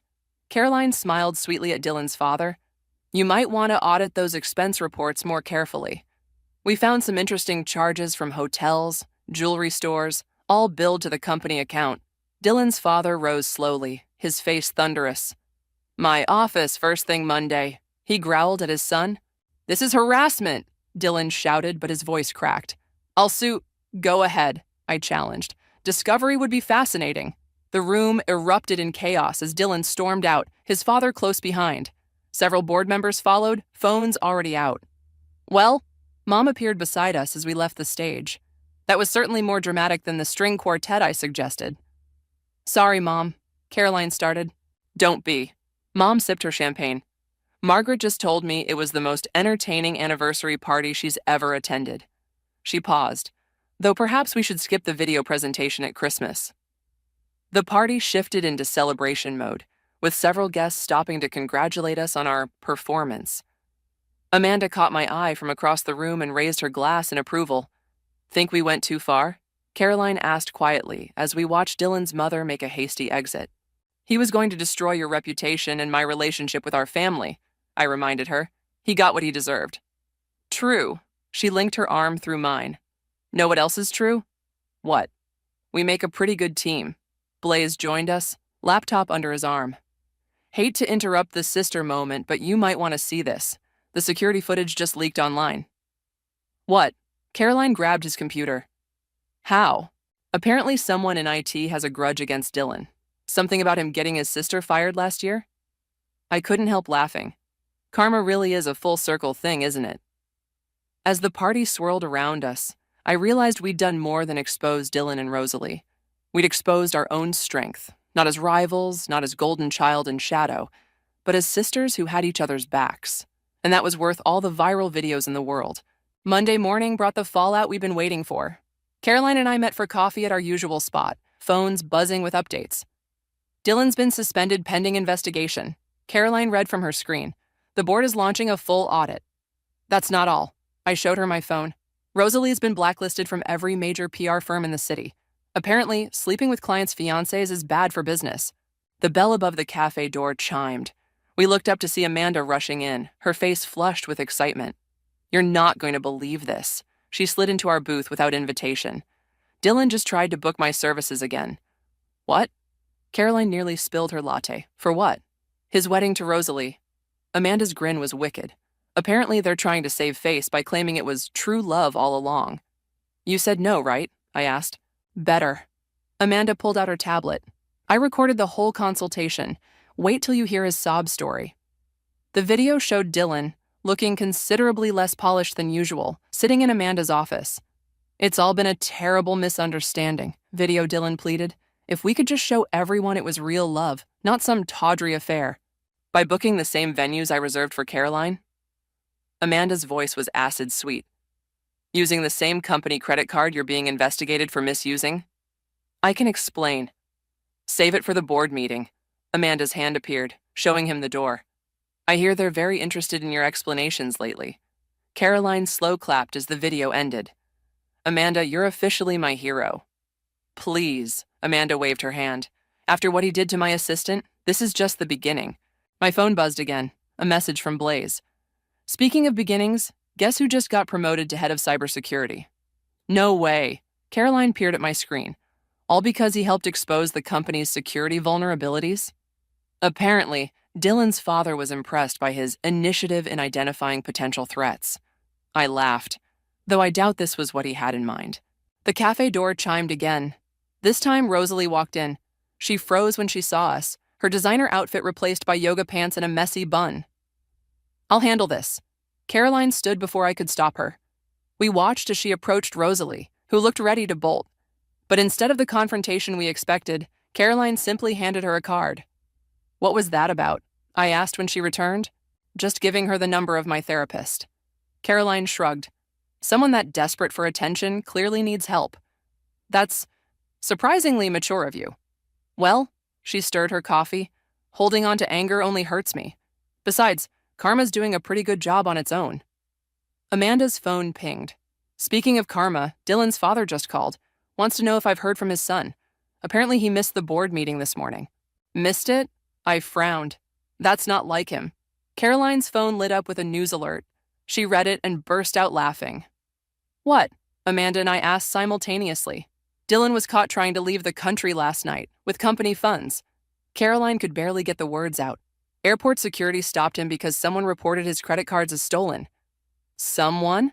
I raised an eyebrow at Blaze's contact photo on my phone. The best part, Caroline continued, Rosalie turned him in. She's cooperating with the investigation in exchange for immunity. Hell hath no fury, Amanda mused. Like a woman scorned, I suggested. Like two sisters with a good plan and better tech support, Caroline corrected. My phone buzzed one final time. A message from Mom. Lunch today? Your father wants to discuss making you both partners in the family business. Caroline read the message over my shoulder. Both of us, really? Why not? I smiled. We've proven we work well together. That we do. She clinked her coffee cup against mine. Though maybe we should stick to legal business strategies from now on. Probably safer, Amanda agreed, though less entertaining for the rest of us. As we laughed and shared more updates about Dylan's downfall, I realized something. The shadow I'd lived in for so long hadn't just lifted. It had transformed into a spotlight big enough for both Caroline and me. You know what this means, right? Caroline interrupted my thoughts. What? Mom's going to expect us to coordinate our outfits for board meetings now. As long as it's not another emerald dress, I grinned. Deal. She grabbed her purse. Ready to go shock Dad with our business proposals? Born ready, I echoed her words from the party. As we left the cafe, Amanda called after us. Try not to cause any more scandals. No promises, we called back in unison. Because while our revenge saga might be over, our story as sisters was just beginning. And something told me it would be even better than the viral videos suggested. Ready for this? Caroline squeezed my hand as we stood outside the boardroom. Through the glass walls, we could see our father addressing the board members. As ready as I'll ever be, I smoothed my blazer, navy blue, not emerald green. You remember your part? Please. She rolled her eyes. I was born for this presentation. Dad's voice carried through the door. And now I'd like to introduce our newest partners. We walked in together, shoulders back, heads high.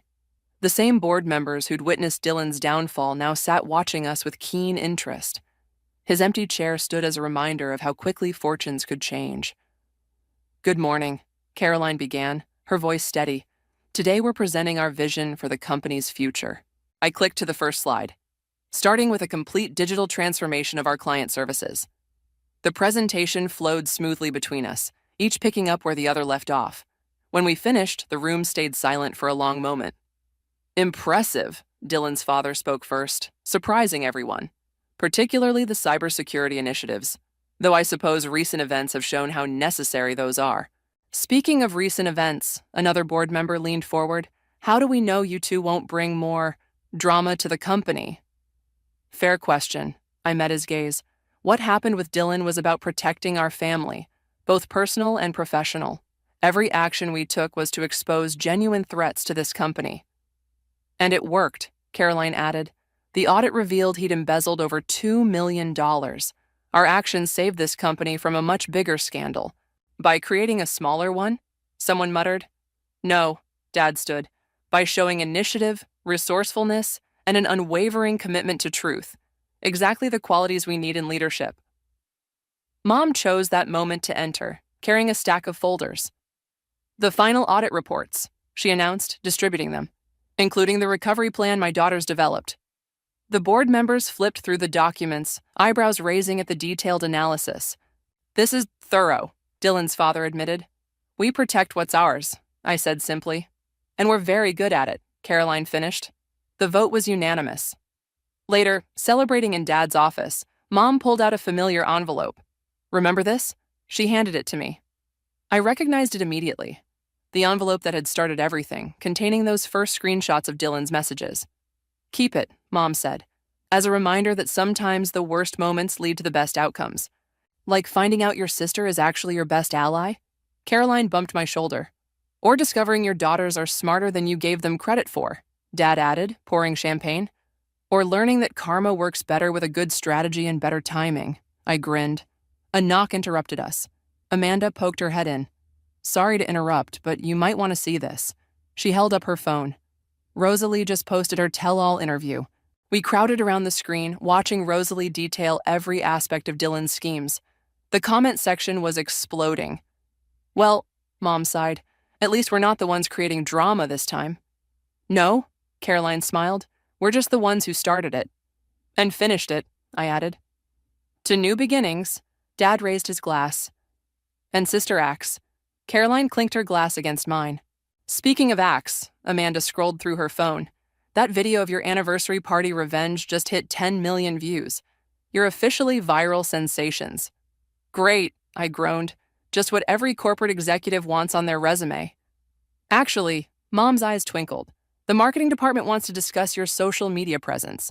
Apparently, you've made our family business relevant to millennials. We all laughed, but there was truth there. Everything had changed. Our relationships, our roles, our futures. The shadow I'd lived in had become a spotlight we shared, and the sister I'd envied had become my closest ally. You know what this means? Caroline nudged me. What? Next board meeting, we're definitely wearing matching outfits. As long as they're not emerald green? Everyone finished in unison. Looking around at my family, Mom finally seeing me clearly, Dad trusting us with his legacy, and Caroline standing beside me as an equal, I realized something profound. Sometimes the happy ending isn't about getting revenge or proving yourself. Sometimes it's about discovering that what you wanted all along was right there, waiting for you to be brave enough to claim it. To the Townsend sisters, Amanda raised her glass. To family, Mom and Dad echoed. To us, Caroline whispered, linking her arm through mine. To us, I agreed, knowing that whatever came next, we'd face it together. Because that's what sisters do. Especially sisters who've learned that the best revenge isn't just living well, it's living well together. I always knew my sister would find a way to steal my thunder, even on my own wedding day. That's just who Nora is.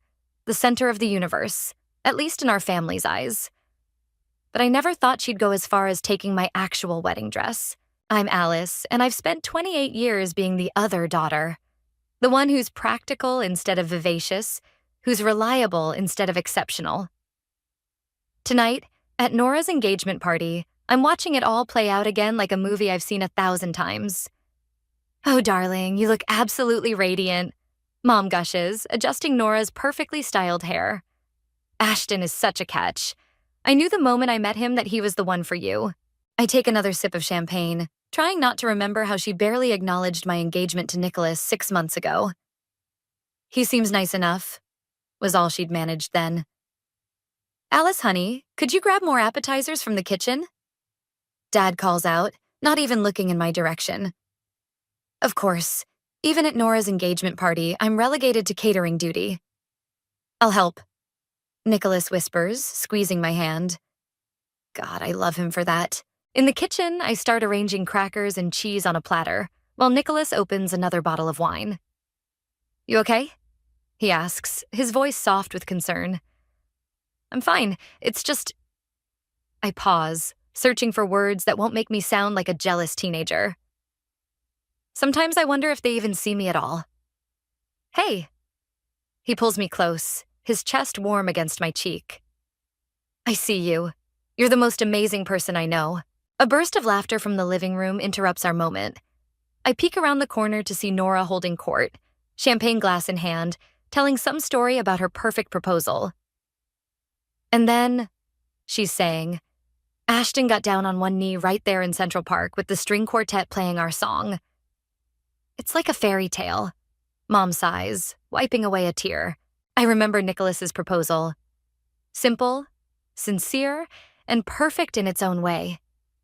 He'd cooked dinner at home, nervous and adorable, and asked me while we slow danced in our tiny living room. Mom's response? At least you're finally settling down. Alice. Nora's voice cuts through my thoughts. Where are those appetizers? Everyone's starving. I grab the platter and head back out, plastering on my best, supportive sister smile. That's when I hear it. The conversation that changes everything. Speaking of the wedding, Nora's saying to Mom, her voice dropped to a stage whisper. I was thinking about Alice's dress. I freeze just outside the doorway. The one she bought for her wedding? Mom asks. It really is beautiful. Right? And she's not getting married until next year anyway. My wedding's in 3 months, and that dress would be perfect for my garden ceremony. Plus, it's just sitting in her closet. Well, I'm sure she wouldn't mind. Mom says. You are her sister, after all. And it would look stunning on you. My hands tighten on the platter. The dress I spent months searching for. The one I'd fallen in love with instantly. The one I was saving up to pay for myself because Mom wouldn't help with the costs like she's doing for Nora. I'll talk to her about it tomorrow. Nora continues. She'll understand. She always does. I walk into the room, setting down the platter with a little more force than necessary. The crackers jump and a few heads turn. Everything okay, sweetie? Dad asks, finally looking at me. I meet Nora's eyes across the room. She has the grace to look slightly guilty, but there's that familiar entitled gleam in her expression. The one that says she knows she'll get her way. She always does. Everything's fine, I say, my voice steady despite the rage building in my chest. Just perfect. Samantha, my best friend, catches my eye from across the room. She's known me long enough to read the tension in my shoulders, the tight set of my jaw. She raises an eyebrow in question, and I give her the slightest shake of my head. Not now. Because now, watching Nora bask in the adoration of our family, something shifts inside me. Years of being overshadowed, overlooked, and taken for granted crystallize into a single, clarifying moment of purpose. My sister wants my wedding dress? Fine. But this time, things won't go the way she expects. This time, I'm done being the understanding one, the practical one, the one who always steps aside. This time, Nora's perfect day is going to be anything but perfect. The next morning, I was folding laundry when the doorbell rang. I already knew who it was. Nora never could wait when she wanted something. Alice. She breezed past me into my apartment, designer handbag swinging. I need to talk to you about something important. I kept folding. Coffee? No time.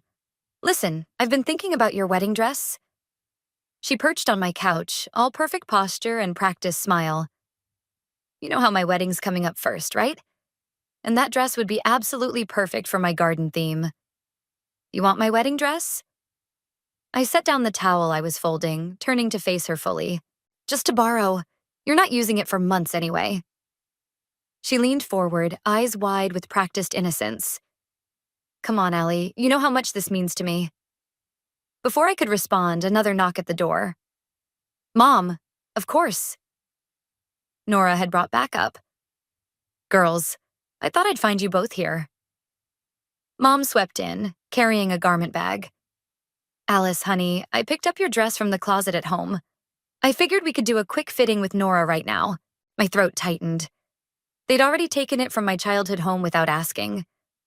I watched, frozen as Mom unzipped the bag, revealing the ivory lace I'd fallen in love with. Mom, I managed. You went into my room? Don't be dramatic, sweetie.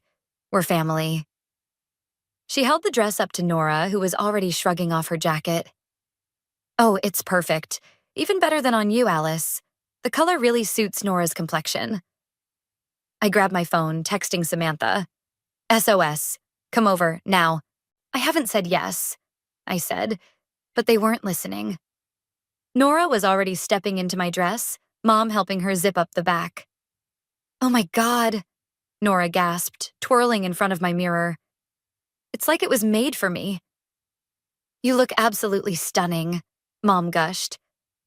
Alice, isn't your sister beautiful? I stared at my dress, hugging my sister's frame. The dress I'd worked overtime to afford. The dress I'd dreamed about wearing while dancing with Nicholas. Take it off, I said quietly. What? Nora turned, frowning. I said, take it off. It's my dress. I bought it for my wedding. Mom sighed that familiar, disappointed sigh. Alice, don't be selfish. Your sister needs it first, and you know how important this is to her. Important to her?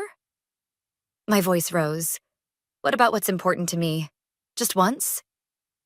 You're being ridiculous, Nora said, smoothing the lace over her hips. It's just a dress. And you know I'll take better care of it than... The door burst open. Samantha stood there, taking in the scene with narrowed eyes. What the hell is going on? Perfect timing. Nora beamed. Sam, doesn't this dress look amazing on me? Samantha walked straight to me, placing herself between me and my family. Mrs. Ortiz, with all due respect, that dress belongs to Alice. You can't just take it. We're not taking it, Mom protested. We're borrowing it, for family. Alice. Samantha turned to me, her voice firm. What do you want? I looked at my sister, resplendent in my stolen dress. At my mother, ready to defend her golden child. At my best friend, the only one who ever seemed to see me. Keep it, I said finally. Alice? Samantha started. No, really. Keep it, Nora. You always get what you want anyway, right? What's one more thing? Don't be dramatic. Nora rolled her eyes. I'll give it back perfect condition. I'm sure you will. I met her eyes in the mirror. I hope it brings you exactly what you deserve. Mom clapped her hands. See, that's the spirit. Now, Nora, let's talk about alterations. After they left with my dress, Samantha turned to me. Tell me you're not really okay with this. I walked to my window, watching Nora carefully load my dress into her car. You know what's funny? For the first time, I actually am okay with it, because I finally know exactly what I'm going to do. That look in your eyes is terrifying, Samantha said. I love it. What's the plan? I turned to her, smiling. How much do you know about garden fountain systems? Not much, but I'm willing to learn. She grinned. Are we about to be evil? Not evil, I corrected, pulling out my laptop. Just karmic. Did you know Nora chose the same garden venue where she once ruined my Sweet 16? The one with the beautiful central fountain? Oh my God, Samantha laughed. This is going to be good, isn't it? I started typing, my smile growing wider. Let's just say my dress isn't the only thing that's going to look perfect on Nora's big day. You want me to what? Nicholas stared at me across our kitchen table, coffee cup frozen halfway to his mouth. Just keep Ashton busy during the rehearsal dinner, I repeated, sliding him a piece of toast. Take him for drinks afterward, that's all. While you and Sam do something to the fountain? He set his cup down carefully. Alice, honey, are you sure about this? Samantha sprawled on our couch, laptop balanced on her knees. Got it, she called out. The maintenance schedule shows they service the fountain every Tuesday. That means it'll be exactly 4 days before the wedding when they do the final check. I squeezed Nicholas's hand. Trust me, I'm not going to do anything dangerous or illegal. Just karmic. Like your sweet 16? He raised an eyebrow. When Nora accidentally spilled punch all over your dress right before your first dance? Exactly like that. I pulled up a chair next to Samantha. Show me what you found. She turned the laptop toward me. The fountain runs on a pretty basic system. All we need is access to the control panel in about 15 minutes. And you know how to do this because my cousin's a landscaper. She grinned. I called in a favor. He explained everything. Pressure valves, timing mechanisms, the works. Simple adjustments, nothing permanent. Nicholas came to peer over our shoulders. So when you say adjustments, just a slight increase in water pressure, I explained. Timed perfectly for the vows, when Nora's standing there in my dress, right in front of the fountain. Splash. Samantha finished with a flourish. You're both insane, Nicholas said, but I could see the corner of his mouth twitching. And I'm probably going to hell for finding this funny. My phone buzzed. A text from Nora. Dress fitting tomorrow. Mom says you should come. Show support. Speaking of hell, I muttered, showing them the message. Perfect. Samantha sat up straight. While you're at the fitting, I can scout the venue. The wedding coordinator knows me as your +1 anyway. And I'll take Ashton for lunch, Nicholas added. Keep him distracted. Maybe subtly suggest taking photos by the fountain during the ceremony. I looked at him in surprise. You're in? He pulled me close, kissing my forehead. Babe, I've watched Nora and your parents treat you like a second-class citizen for years. If this is how you need to handle it, I'm with you. Just promise me you won't do anything you can't come back from. Promise. I hugged him tight. It's just water. Expensive dress water, but still just water. The next day, I sat in the bridal boutique, watching Nora preen in my dress. She'd already had it taken in. The lace adjusted to hug her curves. It needs more sparkle, Mom declared. Maybe we could add some crystals along the neckline? Mom, no, I started, but Nora was already nodding. Brilliant idea. Nothing too gaudy, just enough to make it pop. Alice, you don't mind, right? We'll pay for the additions. I thought about the fountain, about perfect timing and karmic justice. Whatever you think is best, Nora. It's your day, after all. My phone lit up with a text from Samantha. Venue scouted. You won't believe where they keep the control panel. This is almost too easy. Alice? Mom's voice cut through my thoughts. Are you even paying attention? We're discussing the alterations. Sorry, I smiled sweetly. Just wedding planning stuff of my own. You know, for next year, when I was supposed to wear that dress? A flicker of guilt crossed Nora's face, so brief I almost missed it. Then she was back to her usual self. Oh, please, you can find another dress. This one was meant for me. Look how perfect it is. She twirled in front of the mirror, the ivory lace catching the light. I had to admit, she did look beautiful, like a princess in a fairy tale. Too bad about the upcoming plot twist. My phone buzzed again. Samantha, got the timing down. During the vows, you'll need to be standing by the east pillar. That's your cue spot. What are you smiling about? Nora asked, adjusting her veil. Just thinking about your perfect day, I said truthfully. I can't wait to see how it all turns out. Mom beamed, proud of my apparent acceptance. That's the spirit, honey. Family first, right? Right, I agreed, typing back to Samantha. Everything's set. Operation Karma is a go. I watched Nora admire herself in the mirror, remembering every slight, every time she'd taken something that was mine, every moment our parents had chosen her over me. In 3 weeks, she'd have her perfect wedding in her perfect venue, wearing my perfect dress. And for once in our lives, I'd be the one calling the shots. The night before the wedding, our family gathered at Mom and Dad's house for what Mom called a special dinner. I knew what that meant. Another Nora show. Remember Alice's 7th birthday? Nora laughed, swirling her wine. When she tried to blow out my candles? They were my candles, I corrected, stabbing at my salad. It was my birthday party. You just decided you wanted to blow them out too. Did I? Nora frowned. Mom, wasn't that my party? Mom patted Nora's hand. Darling, does it matter? You girls shared everything back then. Shared, I muttered. Nicholas squeezed my knee under the table. Speaking of sharing, Dad said, raising his glass, I want to make a toast to my beautiful daughter on the eve of her wedding. Nora, you've always been our shining star. I set down my fork with a clatter. The room went quiet. Alice? Mom's voice held a warning. No, please continue, I said. Tell us more about your shining star. Maybe about how she shared my prom date? Or how about when she borrowed my college acceptance letter to show her friends before I even saw it? That's ancient history. Nora waved dismissively.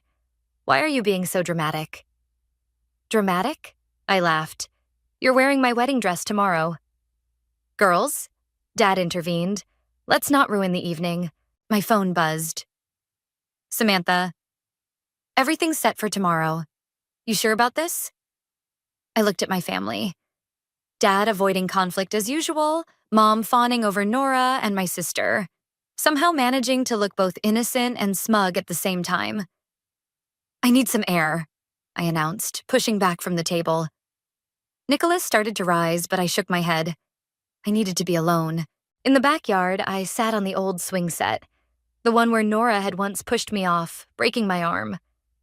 It was an accident, everyone had said, like everything else. Penny for your thoughts? I turned to see Dad, hands in his pockets, looking uncomfortable. Save it for Nora's wedding gift, I said. He sighed, settling onto the swing beside me. You know, when you girls were little, your mother and I thought we were doing the right thing. Nora was so demanding. We figured you were the strong one, the one who could handle getting less attention. And that makes it okay? No, he said quietly. It doesn't. We sat in silence, the chains creaking softly. That dress, he started. Don't. I know you bought it yourself. I saw the receipts, the extra shifts you picked up. He kicked at the dirt. I should have helped. Yeah, I agreed. You should have. My phone lit up again. Samantha sending the final timing details for tomorrow. I thought about the fountain, about revenge, about justice. Dad, I said suddenly, do you remember my sweet 16? He winced. The punch incident? Nora said it was an accident. It wasn't. She told me later she did it because she thought I was getting too much attention. Alice. And tomorrow she's wearing my dress. The one thing I wanted that was just mine. I stood up. So tell me, Dad, what would you do? He looked at me for a long moment. Something's going to happen tomorrow, isn't it? I met his gaze steadily. Maybe karma's finally catching up. He nodded slowly, then reached into his wallet and pulled out a check. Here. What's this? For your dress, the one you bought yourself. Whatever happens tomorrow, you deserve to have your own perfect day. I stared at the check, throat tight. Little late, don't you think? Better late than never? He attempted a smile. Just be careful tomorrow, okay? Your mother's heart isn't what it used to be. I tucked the check into my pocket. Don't worry, Dad. Everything will be exactly as it should be. Back inside, Nora was showing Mom her something borrowed, a diamond bracelet from Ashton's mother. The irony made me want to scream. Alice, she called out. There you are. I need you to help me with my final fitting tonight. One last sister moment before the big day. I thought about the fountain, about karma, about Dad's belated attempt at making things right. For a moment, I wavered. Then Nora added, the dress might need a few more adjustments. You don't mind if we make some more changes, right? And just like that, my resolve hardened. Of course not. I smiled. Tomorrow should be absolutely perfect. Nicholas caught my eye across the room, raising an eyebrow in question. I gave him a slight nod. The plan was still on. Tomorrow, Karma would make its grand entrance, right on schedule. The garden looked like something out of a fairy tale. White chairs lined the path to the altar, rose petals scattered everywhere, and the fountain, our star player, burbled innocently behind the wedding arch. "Everything's ready," Samantha whispered, joining me in the bridal suite. I double-checked the timing. During Till Death Do Us Part, that fountain's going to put on quite a show. I watched Nora twirl in my dress, now adorned with crystals and pearls she'd added. Mom fussed over her veil while the makeup artist applied final touches. "You're being awfully quiet, Alice," Mom noted. "Everything okay?" "Just taking it all in," I smiled, checking my phone. A text from Nicholas. "Ashton's in position. Convinced him the fountain backdrop would be perfect for photos." "Girls," the wedding coordinator poked her head in. "We're starting in 15 minutes. Places, please." Nora grabbed my hands, suddenly looking vulnerable. "You'll be right behind me, right? As my maid of honor?" For a split second, I saw my sister, the real Nora, not the entitled princess she'd become. I remembered us as kids, building blanket forts, sharing secrets. Before the competition, before the favoritism, before everything went wrong. "Alice?" Her voice wavered. "Right behind you," I assured her, pushing the memories away. Where else would I be? The music started. I took my place in line, watching as the bridesmaids proceeded one by one. Samantha squeezed my arm as she passed, whispering, "East Pillar, don't forget." Then came Nora, radiant in my dress, Mom and Dad on either side. The guests gasped appropriately. I followed, counting steps, watching the fountain spray catching the sunlight. The ceremony began.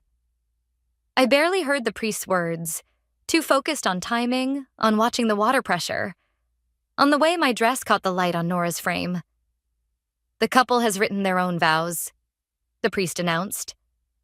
Ashton went first, his words sweet and sincere. I almost felt bad about what was coming.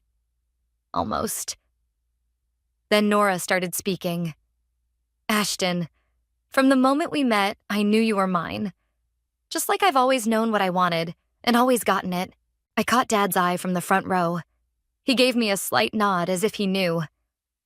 "And I promise to always be the center of your world." My phone vibrated, Samantha's signal. I shifted toward the east pillar. "Until death do us part."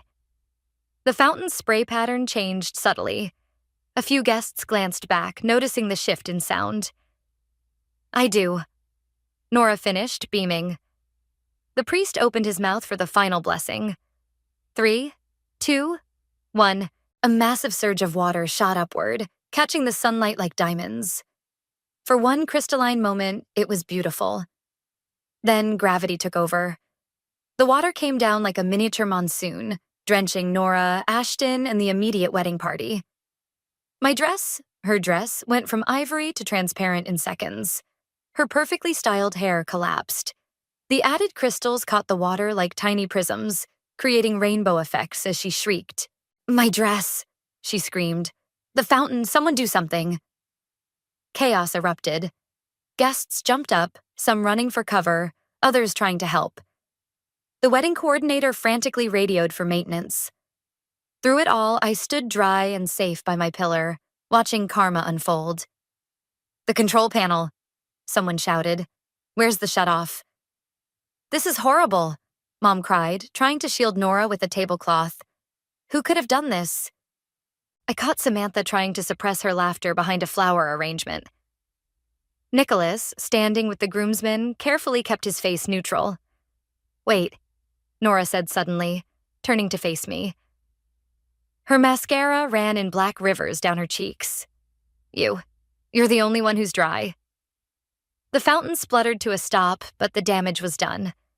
My dress clung to her like a wet tissue, the added decorations hanging sadly. "What are you talking about?" I asked innocently. "It's just a malfunction. Like my punch spill was just an accident," she hissed, low enough that only I could hear. We stared at each other, years of rivalry and resentment crystallizing in that moment. She knew. I knew she knew. And she knew I knew she knew. Well, I said quietly. I guess some things are just meant to be shared, right? You little… Nora, honey, Mom interrupted, rushing over with more towels. Let's get you inside and dried off. We can still salvage this. As they hustled her away, I heard her say, I want Alice out of here. Now. I caught Dad's eye again. He shook his head slightly, but I saw the ghost of a smile. The wedding coordinator approached me, looking frazzled. We'll need about an hour to reset. Could you help coordinate the guests? Of course, I said. After all, it's my sister's perfect day. What else could go wrong? Behind me, thunder rumbled ominously. I hadn't planned for rain, but sometimes karma has its own ideas. The next hour was chaos incarnate. While the wedding coordinator scrambled to move everything indoors, I watched from the venue's covered porch as the storm rolled in. Perfect timing wasn't just karma anymore. It was biblical. Did you order the rain too? Samantha appeared beside me, holding 2 glasses of champagne. That's all Mother Nature, I said, accepting a glass, though I appreciate her enthusiasm. Inside, I could hear Nora's wails echoing from the bridal suite. It's ruined. The dress is ruined. Everything is ruined. Speaking of enthusiasm, Samantha muttered. The door burst open and Mom stormed out. Alice, get in here, now. I handed my champagne back to Samantha. Showtime. The bridal suite looked like a war zone. My dress, now a sad, soaked mess, lay crumpled in the corner. Nora sat in her slip, mascara-stained face buried in her hands, while 3 attendants frantically tried to salvage her hair. Fix this, Mom demanded. Fix what? I asked, examining my nails. Don't play innocent, Nora spat, looking up. You did this. You ruined my wedding. Did I? Prove it. I don't need to prove it. You're the only one who wasn't soaked. You were standing by that pillar, smirking. Lucky coincidence, I shrugged. Like when you spilled punch on my sweet 16 dress?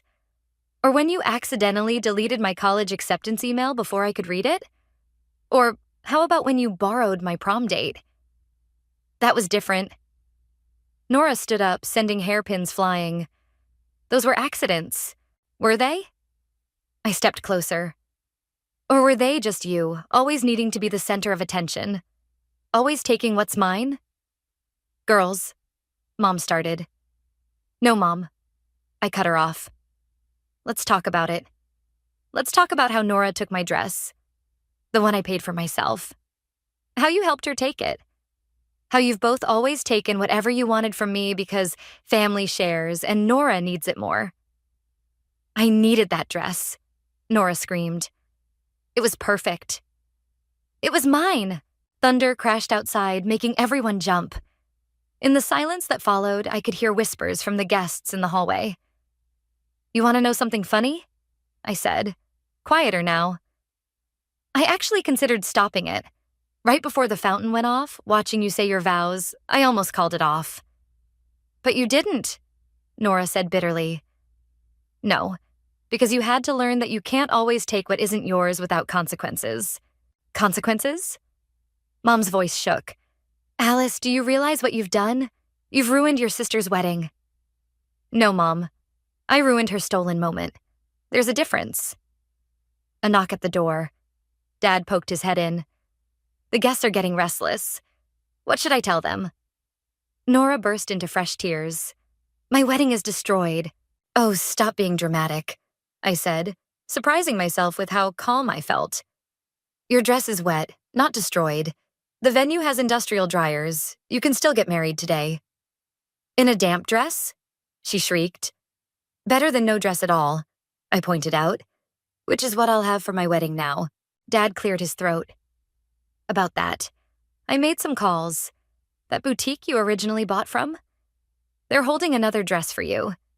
Different style, but they said it's even better than the first one. Everyone turned to stare at him. You what? Mom asked. It was the least I could do, he said, meeting my eyes. After everything. Nora looked between us, realization dawning. You knew, she accused Dad. You knew she was planning this. I knew something was coming, he admitted. Can't say I blamed her. This is insane, Mom sputtered. We're family. We're supposed to support each other. Exactly, I said. Support, not take, not steal, not always favor one over the other. Another knock. The wedding coordinator this time. The dryers are ready and we've reset the indoor ceremony space. It's actually quite lovely with the rain as a backdrop. Should we proceed? Nora looked at her reflection in the mirror. Makeup ruined, hair a mess, my dress hanging limply on its hanger. Then she looked at me. You know what? Yes, we'll proceed. She stood straighter. Get me dried off, fix my makeup, and let's do this. But Alice? Yes? After today, we're done. Sister or not, we're done. I nodded, feeling oddly light. Seems fair. Need help with your makeup? Get out. I turned to leave, then paused at the door. For what it's worth, Nora, I really did love that dress. Outside, Samantha waited with our rescued champagne. Well? The wedding will go on, I said, taking my glass back. But I just lost a sister. No, Samantha corrected, clinking her glass against mine. You just found yourself. The rain continued to fall, washing everything clean. The indoor ceremony went ahead as planned, though not quite the fairy tale Nora had envisioned. My dress, while mostly dry, had lost its pristine look. The added crystals hung limply, some missing entirely. Still, she walked down the makeshift aisle, chin high, deliberately not looking in my direction. I stood at the back, no longer part of the wedding party. Nicholas had his arm around my waist, keeping me steady. You okay? He whispered. Before I could answer, Mom appeared beside us. Alice, we need to talk. Not now, Mom. Yes, now. She grabbed my arm, pulling me toward an empty hallway. Nicholas started to follow, but I waved him off. How could you? She hissed once we were alone.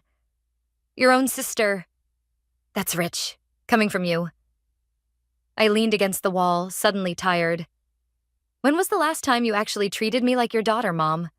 Not just Nora's backup, not just the reliable one, but your daughter. Don't turn this around on me. You deliberately sabotaged. Her wedding is still happening. I cut in. She's still getting married. The only thing I ruined was her perfect moment in my stolen dress. It wasn't stolen. It was borrowed. Without asking. Without my permission. Just like everything else in our lives. Mom's face crumpled. I don't understand where this bitterness comes from. We gave you everything. You gave Nora everything, I corrected. I got whatever was left over. And you know what the worst part is? You don't even see it. That's not true. Really? When I got engaged, you barely acknowledged it. When I bought my dress by myself with my own money, you helped Nora take it.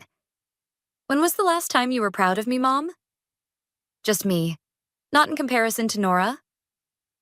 She opened her mouth, then closed it again. Can't think of one, can you? From the ceremony room, we heard applause. The vows must have finished. Well, Mom straightened her jacket. I hope you're happy. Your sister will never forgive you for this. Maybe not, I agreed. But for the first time in my life, I forgive myself for not being her. What's that supposed to mean? It means I'm done trying to be the perfect sister, the understanding daughter, the one who always gives in. I'm done being invisible. Dad appeared at the end of the hallway. They're about to do photos. Alice, maybe you should go. I nodded, but Mom grabbed my arm again. This isn't over. Actually, it is. I gently removed her hand. I've already called the boutique. They're holding a new dress for me. One that's just mine. Dad's right. It's time for me to go. You're choosing to leave your sister's wedding? No, Mom. I'm choosing myself. Maybe for the first time ever, I found Nicholas and Samantha by the entrance. Through the windows, I could see the rain had stopped, leaving everything fresh and clean. Ready? Nicholas asked. Wait. Dad's voice behind us. He held out an envelope. Your mother, she doesn't understand yet, but I do. Take this. Inside was a check, Enough for 2 dresses. Dad, get whatever you want, he said gruffly. Whatever makes you happy. And Alice? I'm sorry for everything. I hugged him, breathing in the familiar scent of his aftershave. I know. Will you be at Sunday dinner next week? He asked. I don't think that's a good idea. Not for a while. He nodded sadly. We'll figure something out. Maybe just you and me sometimes? I'd like that. As we walked to the car, I heard Nora's voice carrying across the parking lot. Where is she? She can't just leave. Watch me, I muttered. Samantha linked her arm through mine. So, dress shopping tomorrow? Actually, I smiled. I'm thinking of wearing a suit to my wedding. Something completely different. Something that's totally me. Nicholas laughed. Now that I'd love to see. We drove away as the photographer arranged Nora's wedding party by the now peaceful fountain. In my rearview mirror, I watched my sister straighten her borrowed dress one last time, still trying to perfect an imperfect moment. You know what's funny? I said as we turned onto the main road. I actually feel lighter. That's what happens when you stop carrying someone else's expectations, Samantha said wisely. My phone buzzed. A text from Dad. Proud of you, kiddo. Always have been. Maybe some things had to fall apart before they could come together properly. Maybe sometimes the best revenge isn't revenge at all, but finally standing up and saying, enough. And maybe, just maybe, karma works in mysterious ways. Not just to punish, but to set things right. The boutique's bell chimed as I pushed open the door, Samantha and Mom following behind. The awkward tension between them was thick enough to cut with a knife. I still think this is a mistake, Mom said, eyeing the suits on display. A bride should wear a dress. Good thing it's not your wedding then. I turned to the consultant approaching us. Hi, I have an appointment to try on suits. Mom sighed dramatically, but took a seat. It had taken 3 missed Sunday dinners, 2 heart-to-hearts with Dad, and 1 very loud phone argument before she'd agreed to come today. Progress was progress, even if it came with running commentary. The consultant brought out several options. I'd barely slipped into the first one, a classic white tuxedo with satin lapels, when the boutique's door chimed again. Sorry I'm late, Dad called out. Traffic was... He stopped short, staring at me. Wow, kiddo. You like it? He nodded, eyes suspiciously bright. You look like yourself, finally. It's certainly different, Mom managed. Different is good, Samantha said firmly. Different means it's truly Alice's choice. I turned to the mirror, adjusting the jacket. No lace, no crystals, no borrowed expectations. Just me. Speaking of choices, Mom said carefully, Nora asked about you yesterday. The room went quiet.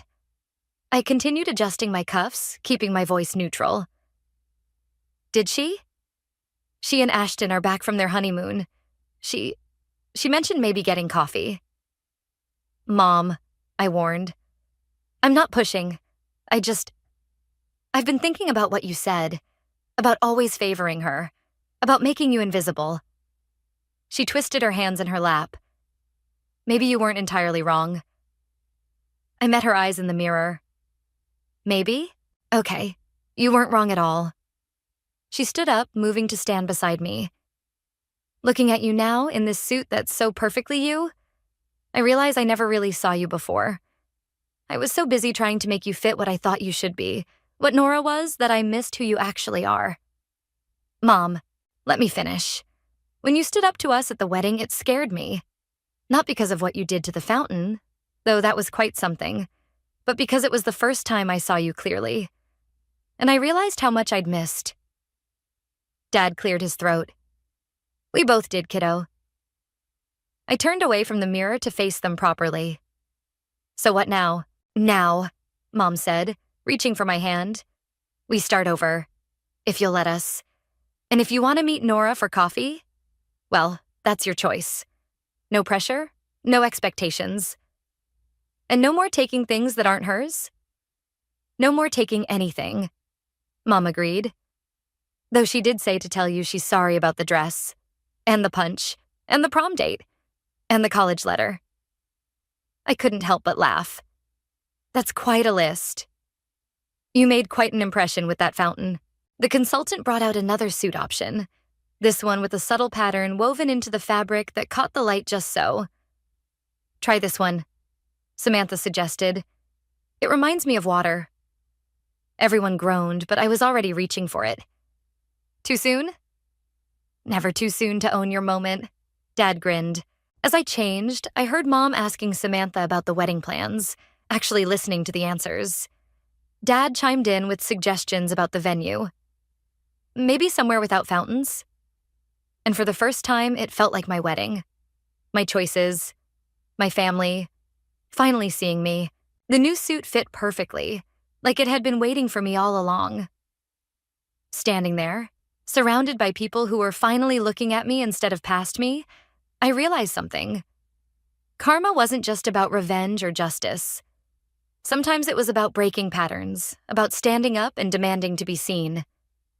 Well, I asked, turning to face them all. What do you think? It's perfect, Mom said, and this time she meant it. Just like you. Does this mean I can wear a suit to Sunday dinner? Don't push it, she warned, but she was smiling. My phone buzzed, a text from Nora. The coffee offer is real. No drama, no competition, just sisters if you want. I showed the message to Samantha, who shrugged. Your choice, always your choice now. I typed back, maybe, but I'm ordering my own drink. The response came quickly. Fair enough, I deserve that. Looking around the boutique, at Mom actually helping instead of controlling, at Dad beaming with pride, at Samantha plotting more mischief. I realized that sometimes the best revenge isn't revenge at all. Sometimes it's simply becoming who you were always meant to be and letting everyone else adjust to that truth. So, I said, straightening my lapels. About those wedding plans,